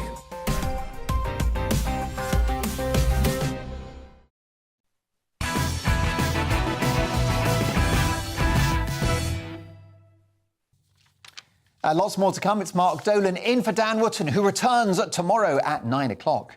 Now, after witnessing Liz Truss's U-turn on her truly conservative with a small c plan for growth, and with a socialist coalition from hell now almost inevitable, it's no wonder so many on the right feel politically homeless. That's why UKIP's brand new deputy leader, Rebecca Jane, wants the splintered right to come together and deliver for true small c Conservatives. Following her glorious appointment on Saturday, Rebecca Jane immediately called on Reform UK leader Richard Tice, Reclaim Party leader Lawrence Fox and Heritage Party leader David Curtin to join UKIP in a centre-right alliance that could legitimately challenge the political establishment. And I'm delighted to say the brand new, duly elected deputy leader of UKIP, Rebecca Jane, joins me now. Hi, Rebecca. Hi, hello, how are you? It's great to see you. Very well. Congratulations on the appointment. Thank you, Mark.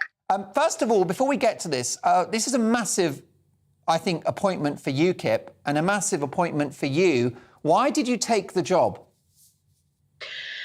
Well, I think that you know how long I've spent sitting on the sofas of your show ranting about what my thoughts and feelings are about our current government. It's been a year now, and it's not really within my nature to present problems and have absolutely no solutions. Right. So, hey-ho, here I am, putting my money where my mouth is, and let's see what we can do because, well, let's face it, it can't get much worse, can we?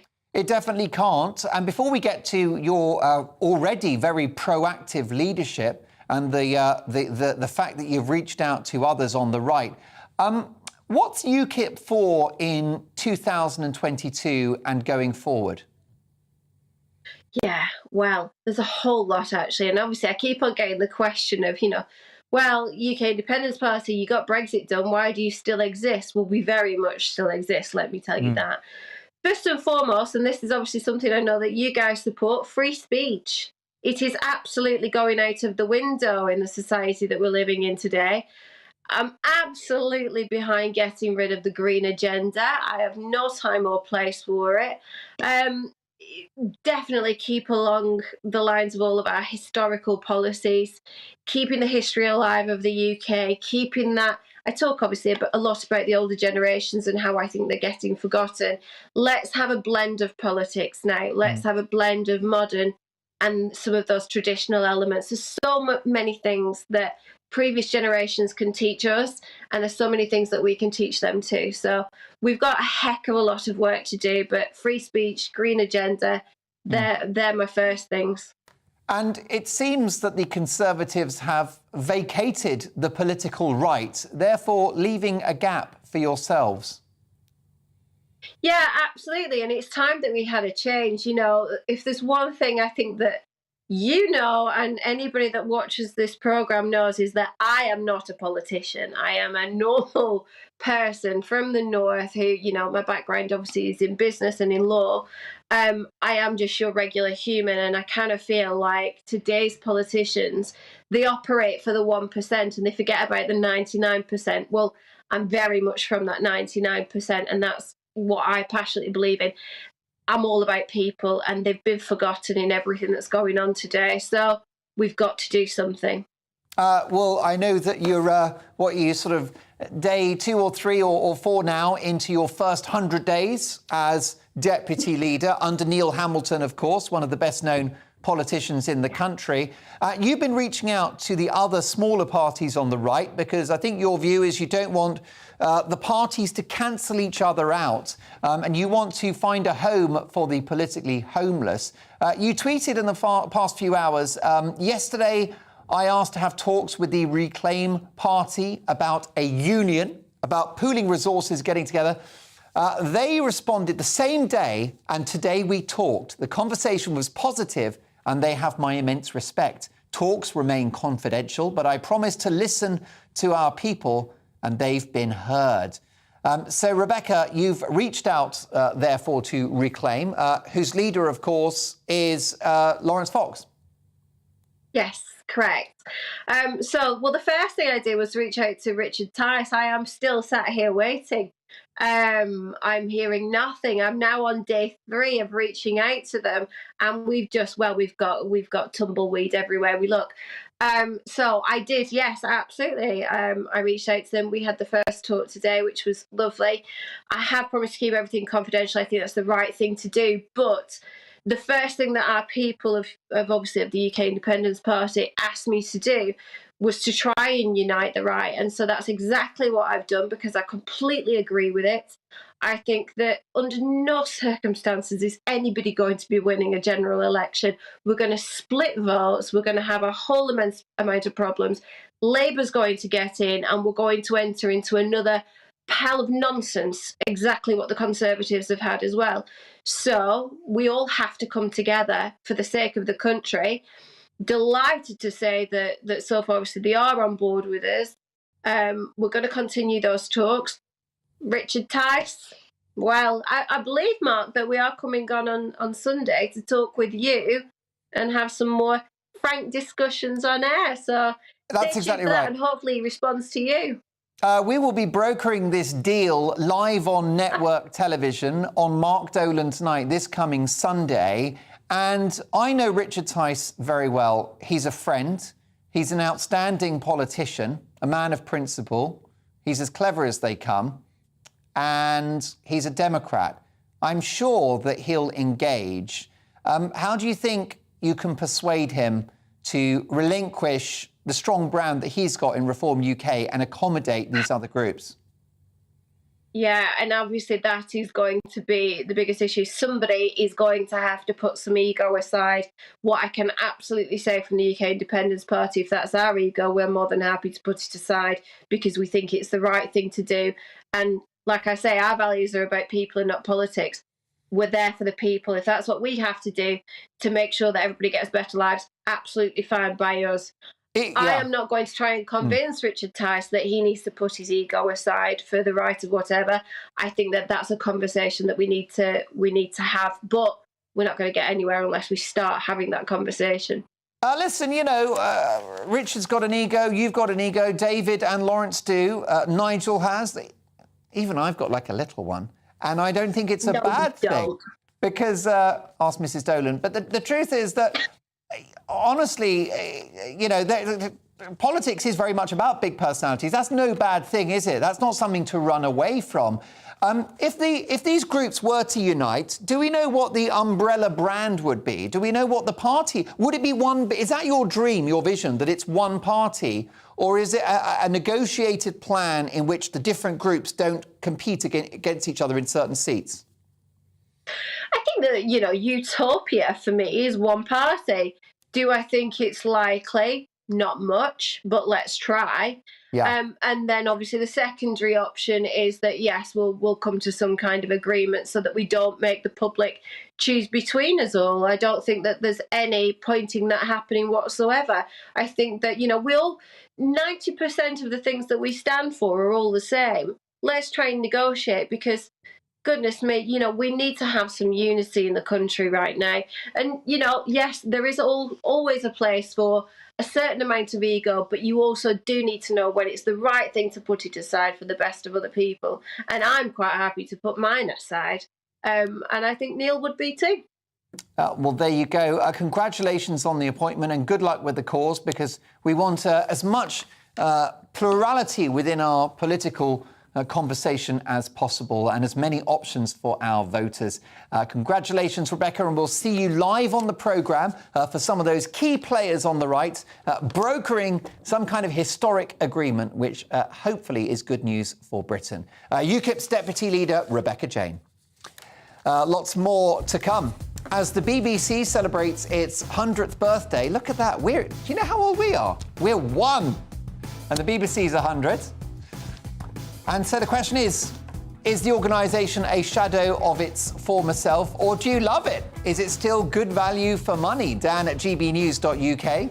One of the corporation's top stars turned biggest critics, Liz Kershaw, hits out at her former employer in Uncancelled at 10:40.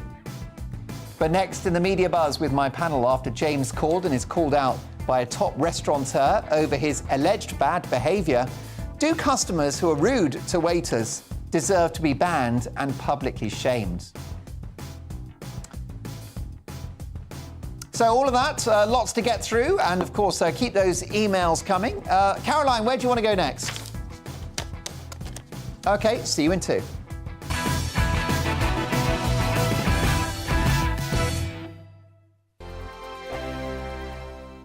Weekday afternoons on GB News, we've got the whole of the UK covered. From 12 to 3, it's GB News Day with me, Mark Longhurst. And me, Gloria Di Piero. You'll get the very latest on everything that's been going on across our great nation. And from 3 till 6, watch out for GB News Live with me, Patrick Christys. I'm not here to mess around with all the biggest topics and guests. You will always be up to date. GB News Day and GB News Live from 12 p.m. Only on GB News. The People's Channel, Britain's news channel.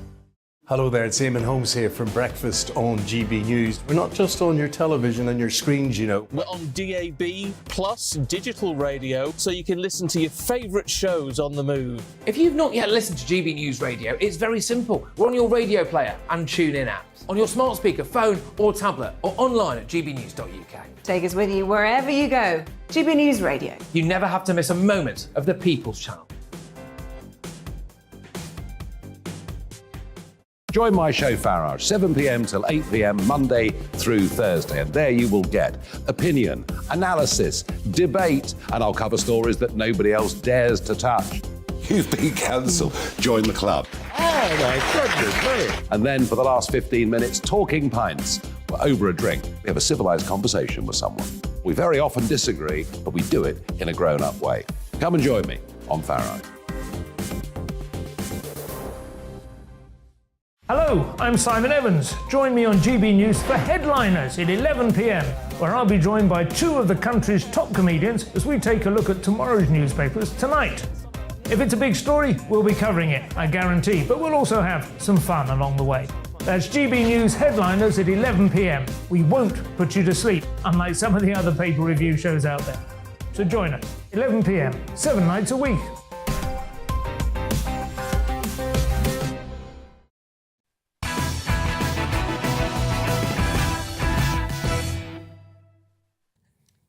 Let's return to tomorrow's news tonight in our media buzz.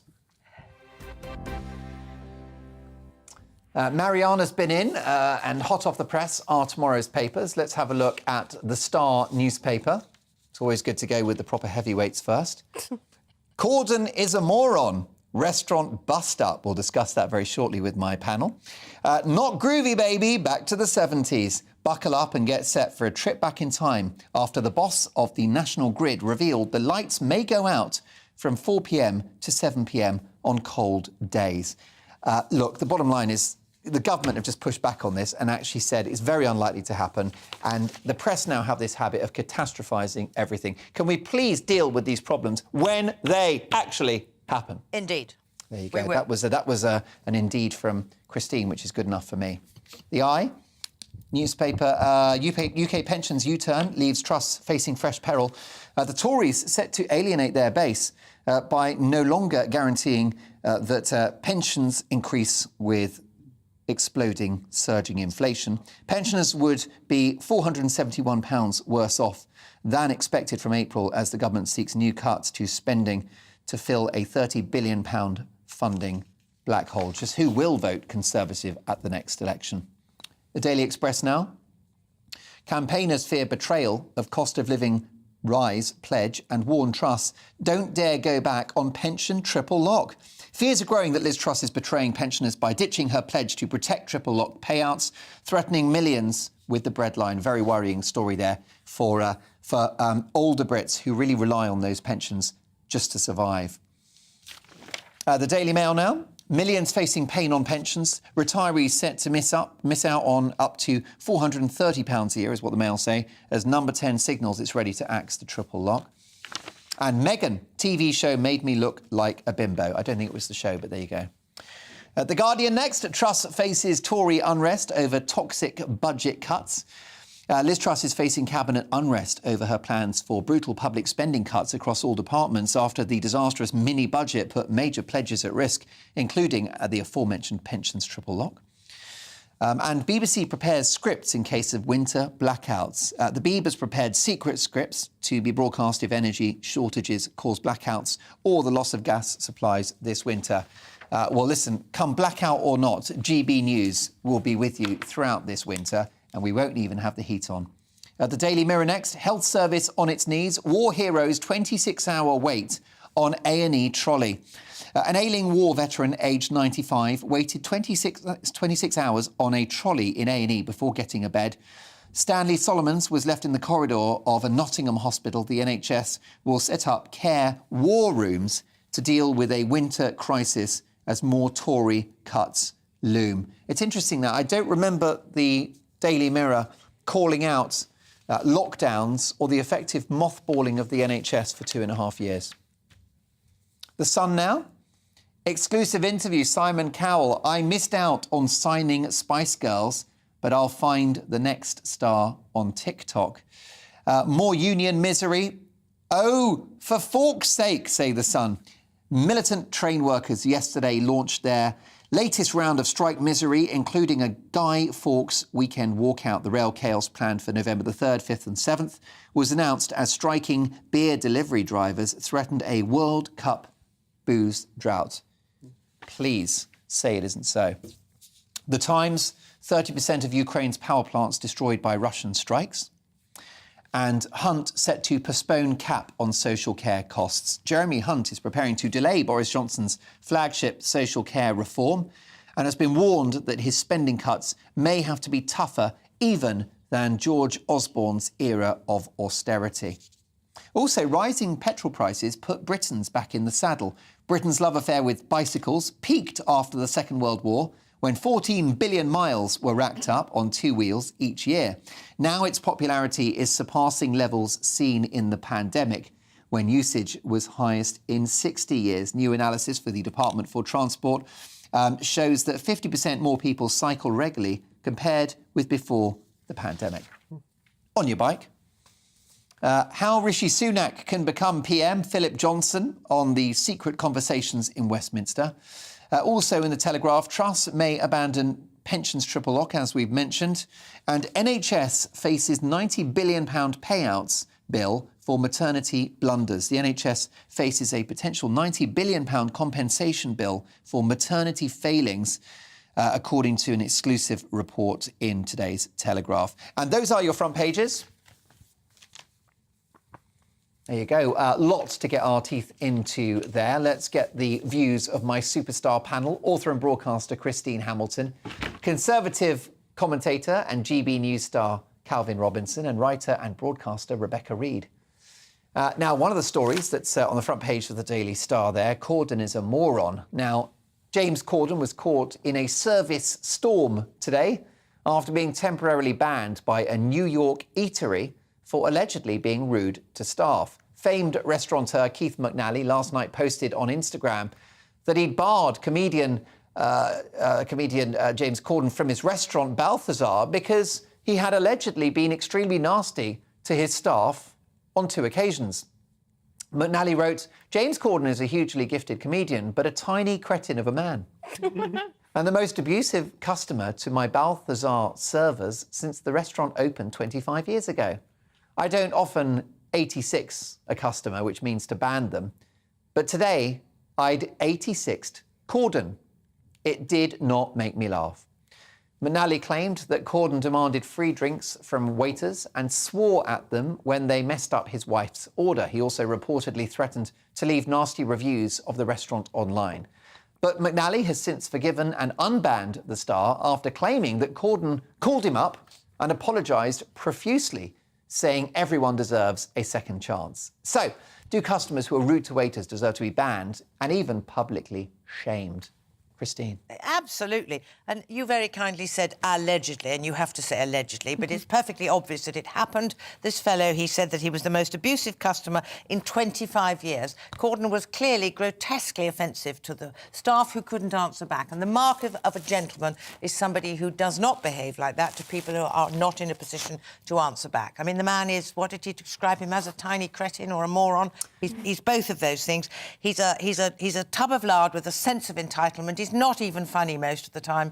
And I'm amazed, actually, that the restaurateur has accepted his apology. Has he apologised to all the staff? Has he gone to each one of them? Has he sent them bunches of flowers and boxes of chocolates? We haven't heard that. Is he really apologetic? No, he's just embarrassed by the headlines. A tiny cretin of a man. Calvin, I understand that hair was found in his food on one occasion, and on the other occasion, his wife ordered a yolk-only omelette. So it's an omelette made from egg yolks only, and she found a little white. That's not an omelette. It's not really, is it? It's the opposite of what models have, isn't it? But apparently they found a little bit of egg white in the yolk-only omelette. Oh no! So it had to go back, and it was that with a salad. It came back with chips, which made matters worse. It's just entitlement, isn't it? Honestly. Manners cost nothing. You can tell how nice a person is by how they treat people that serve them, and I think this obviously shows he's not a nice person. I think that might be right. It's not good PR for old Corden, is it, Rebecca? Who might be wanting an audience here in the UK again. No. Well, we don't want him back, and we've been very clear about that. He's America's now, and they have to keep him. But I agree with the others. If the best sign of somebody on a date is that they are polite to everybody around them, particularly waitstaff. If you go out with somebody and they click at a waiter, then you just get up and leave immediately. Right. That's your acid test, is it? 100%, generally speaking. And I think it's the same with cleaners and anyone else that you're lucky enough is serving you. Well, anybody who is not, as Christine said, anybody who is not in a position to give you the finger has to be treated with respect. Because I've been a temp, and oh my goodness, do people treat temps badly? 4 years of temping. Similarly, when I was a receptionist, it was extraordinary. And actually, when I was a receptionist, the company I worked for, when people came in for interviews, they'd come up afterwards and they'd say, how were they to you? And if they had been impolite, then they wouldn't get the job. What about the fact, and I hear you and I share everything that you said, and I've worked as a disastrous waiter for several years. I can see that wouldn't have been your forte. I'm the wrong... You've got too long limbs. Correct, I've got the wrong body for it. I'm all over the shop. I'm not coordinated. However, I'm good at chatting with customers, just not bringing them the food they ordered. But a lot of service in this country, Corden's in America, but a lot of service here is very bad.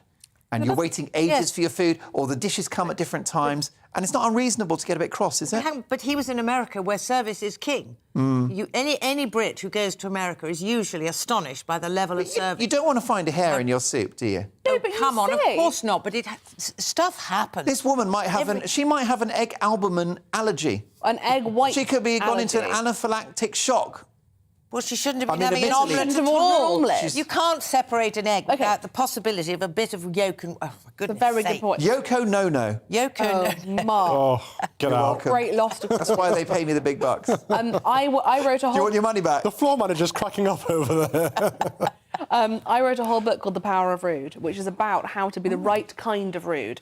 So if somebody brings you soup that is cold, you say, "Hi, my soup is cold. Would you mind heating it up and bringing it back?" You don't say, "I'm so sorry." You don't have to apologise. But you also don't say, "You loser, this soup is rubbish," and throw it on the floor. Let's be honest, as Brits, we just say, "Oh, it was very nice, thank It was you," and lovely, leave thank it, you. don't we? But that's what you have to stop doing. We have to stop doing that. They cut off half your hair and you go, "I love it," and then you go home and cry. Alfie's absolutely right. We Brits are far too weak. We accept everything. Which is why We James don't Corden like has to stay in complaining. America. He's American Yes, now, he does, clearly. you're right.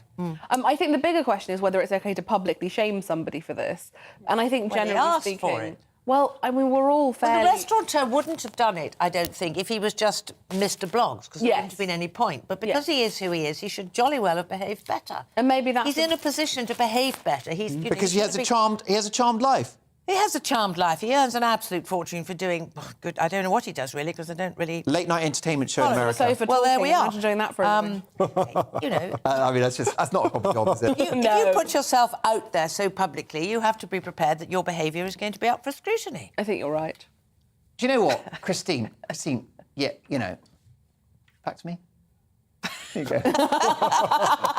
Whatever, Christine. Just bring me that. Shut up. Bring me that soup I ordered. Shut up. And make it pronto. I think Christine for PM. Clearly, we've overlooked Yes. There you go. Listen, Mark and I will we've do it got together. to treat people that are serving us with respect and love and affection. And do you know what? I'm so nice to Mrs. Dolan when she's emptying the dishwasher.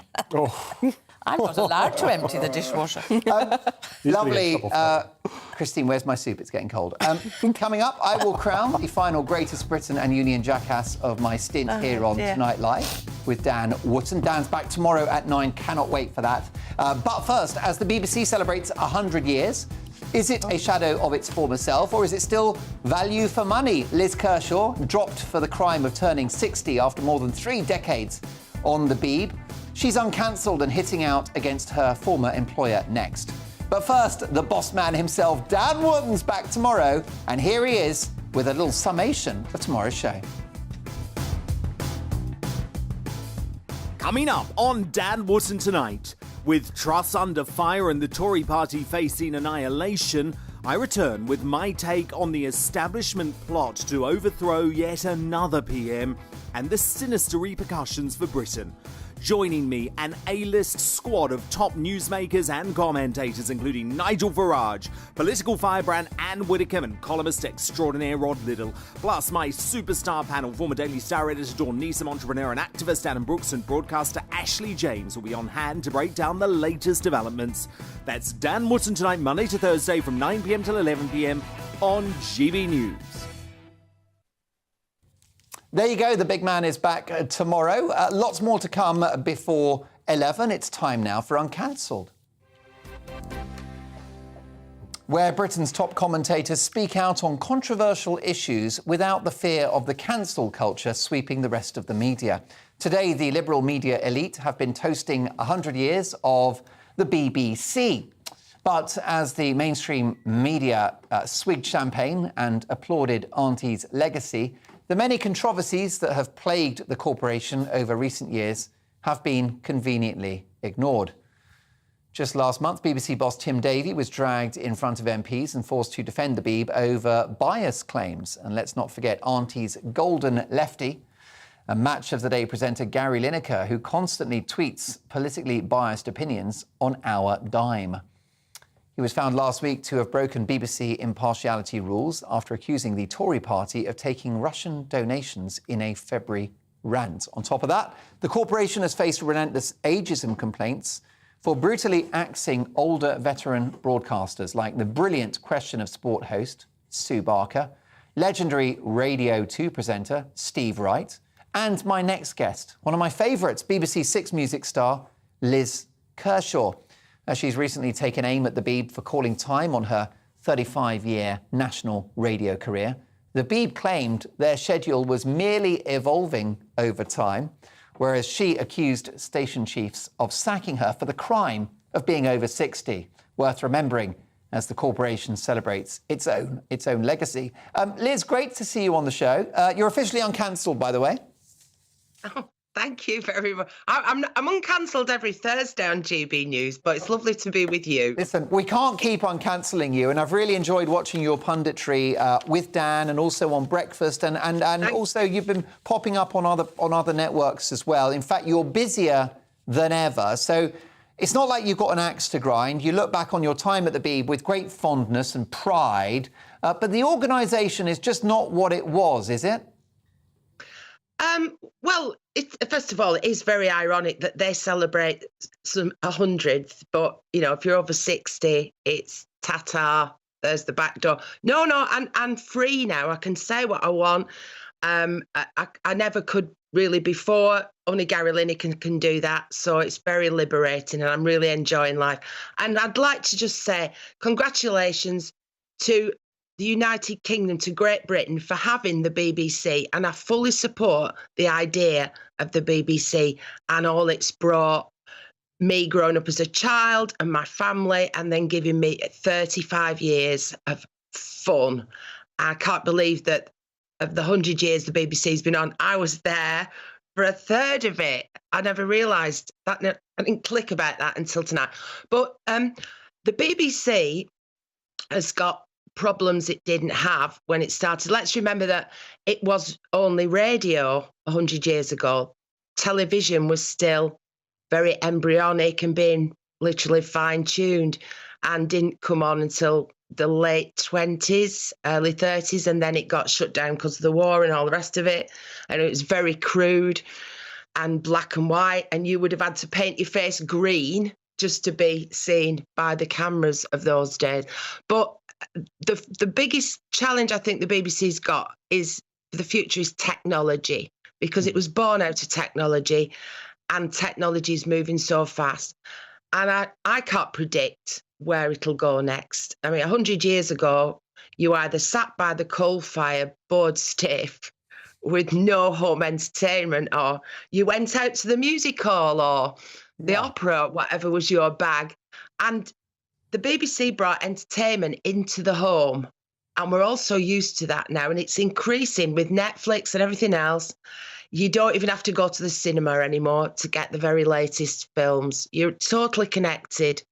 And you can be connected by satellite or the internet or traditional telly in your own living room. So who knows what's going to happen in the next 100 years? And the BBC's got to keep on top of that. The next thing is content.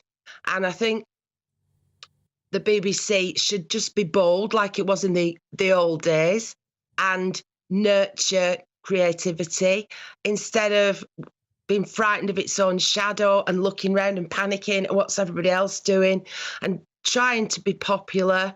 It should think of the programmes that were made that would have been cancelled if they'd been chasing ratings back then, like Monty Python's and Blackadder and things like that. And such huge quality comedy came out of the BBC because they were bold and they tried. And Lord Reith said, can I just make up my paper because I can't always actually remember, he said, he who prides himself on giving what he thinks the public wants is often creating a fictitious demand for low standards which he will then satisfy.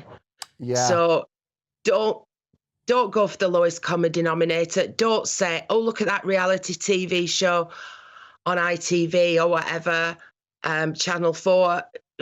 We must get something like that.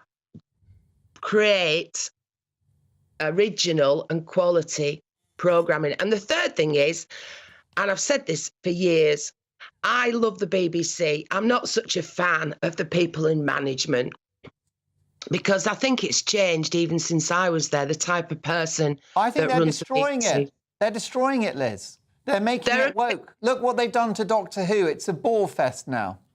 Yeah, and the career managers, and my observation over the years, progressively, was that they're there to, protect each other's backs. It's like a club. They all come from a certain sector. They all live in the same part of West London. They don't use public transport. They either have chauffeur-driven cars. They hate Brexit. Tungsten. They hate Brexit. They can't understand anybody outside. I would say get out of the M25. Yeah. And in the supermarket, and don't just live your life in Hammersmith and Westminster. And the bias is, I nearly complained to Ofcom yesterday because there was a report about the famine in Somalia, which is obscene, and it's been ignored by the world, and it's not being reported on as it should have been, and it's been going on for 20 years. When I say that, I mean the strife there, and the war, and there was a whole report, and it was like suffering, and it was almost pornographic and voyeuristic. And we need to see those images. I understand that, because those people need help. But the reporter could not help himself. It's all because of climate change, stated as fact. He did not mention the civil wars that have been going on for 20 years. He didn't mention the involvement of Saudi Arabia in, supplying arms. And he didn't mention that these people were trapped in an area with no rain for 2 years because they physically can't move.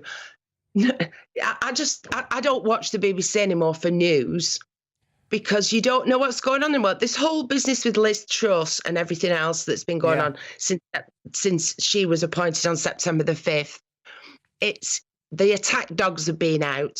You would not know what I've spent time this summer in France, Spain, Holland, staying with people who live there, experiencing life.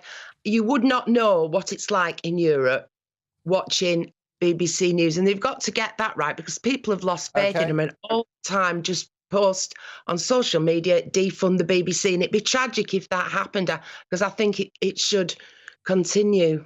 But Liz, you're so right about the content, about bias, about this obsession with climate change, which must be debated rather than rammed down our throat. But let me tell you, Liz, that the BBC's loss is our game, and it's always a thrill when you're on this channel. The amazing broadcaster, Liz Kershaw. Thank you, Liz. I wish we had longer. Lots more to get through. It's time now for this.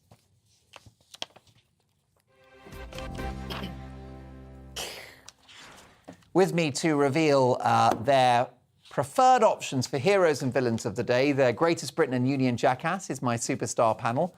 Author and broadcaster Christine Hamilton, Conservative commentator and GB News star Calvin Robinson, and writer and broadcaster Rebecca Reid. Christine, who's your Greatest Britain today? My Greatest Britain today is the ghost of Margaret Thatcher, because bring back the last Conservative Prime Minister that we have had. From 1990, we lost her. Bring her back today and all would be OK. Yeah, we need James Cameron, the film director, her ghost. to bring back an avatar of the Iron Lady and let her run Britain and see how we get on. Calvin, your Greatest Britain. Rebecca Jane. She's inspired me. I've spent the last couple of years talking to Lawrence Fox, Richard Tice, Nigel Farage, trying to get the right to get their act together and unite. And I gave up. I didn't think it was possible. But she's been like a breath of fresh air, come from the UKIP wings and united people. It's great to see. Strong candidate. Rebecca Reid, your Greatest Britain. I thought Calvin was going to say Rebecca Reid, and I was like, well, it figures. Well, you are. You're the Greatest Britain every week. It's true. Mine is Elnaz Rakabi, sorry if I said that wrong, who is an Iranian climber. She climbed without covering her hair, which is fairly controversial. She then disappeared, her phone went silent. She apparently is now back, but it's an incredibly brave thing to do, and just one of a number of amazing protests against the regime in Iran. Well, I've got to say, it's almost a tie between that remarkable woman and Rebecca Jane, but I'm going to give it to my friend Rebecca Jane. Today's Greatest Britain. Why? Because we need more choice among our political parties. OK, Union Jackass, the clock's against us. In a word, Christine Hamilton, your Jackass? I can't do it in a word because the coward is anonymous. It's the anonymous cowardly MP who says that we should bring Theresa May back. If you really think that, put your name to it. Yeah, that's a good shout. So how about you, lovely Calvin? Jeremy Hunt, because he's a lockdown-loving, China CCP-supporting, tax-raising establishment stooge. Rebecca? Mine is a very gentle Liz Truss. I think she's a gin and tonic and a holiday. I'm giving it to Liz Truss and you, Rebecca Reid. What a brilliant panel, what a great show. Thank you so much for your company the last few nights. I'm back on Friday at 9 for Mark Dolan tonight. Dan Wootton's back tomorrow at 9. See you soon. Evening, Alex Deakin here with your latest weather update. After most of us had a fine day today, the rest of the week looks A lot more mixed. There'll be gusty winds. We'll see some heavy showers, but it's always staying on the mild side. That's because the air is coming up from the south, and this area of low pressure will be churning up that southerly air, but also bringing weather fronts, which will bring cloud and some outbreaks of rain. This first one spreading some showery rain into southwest England.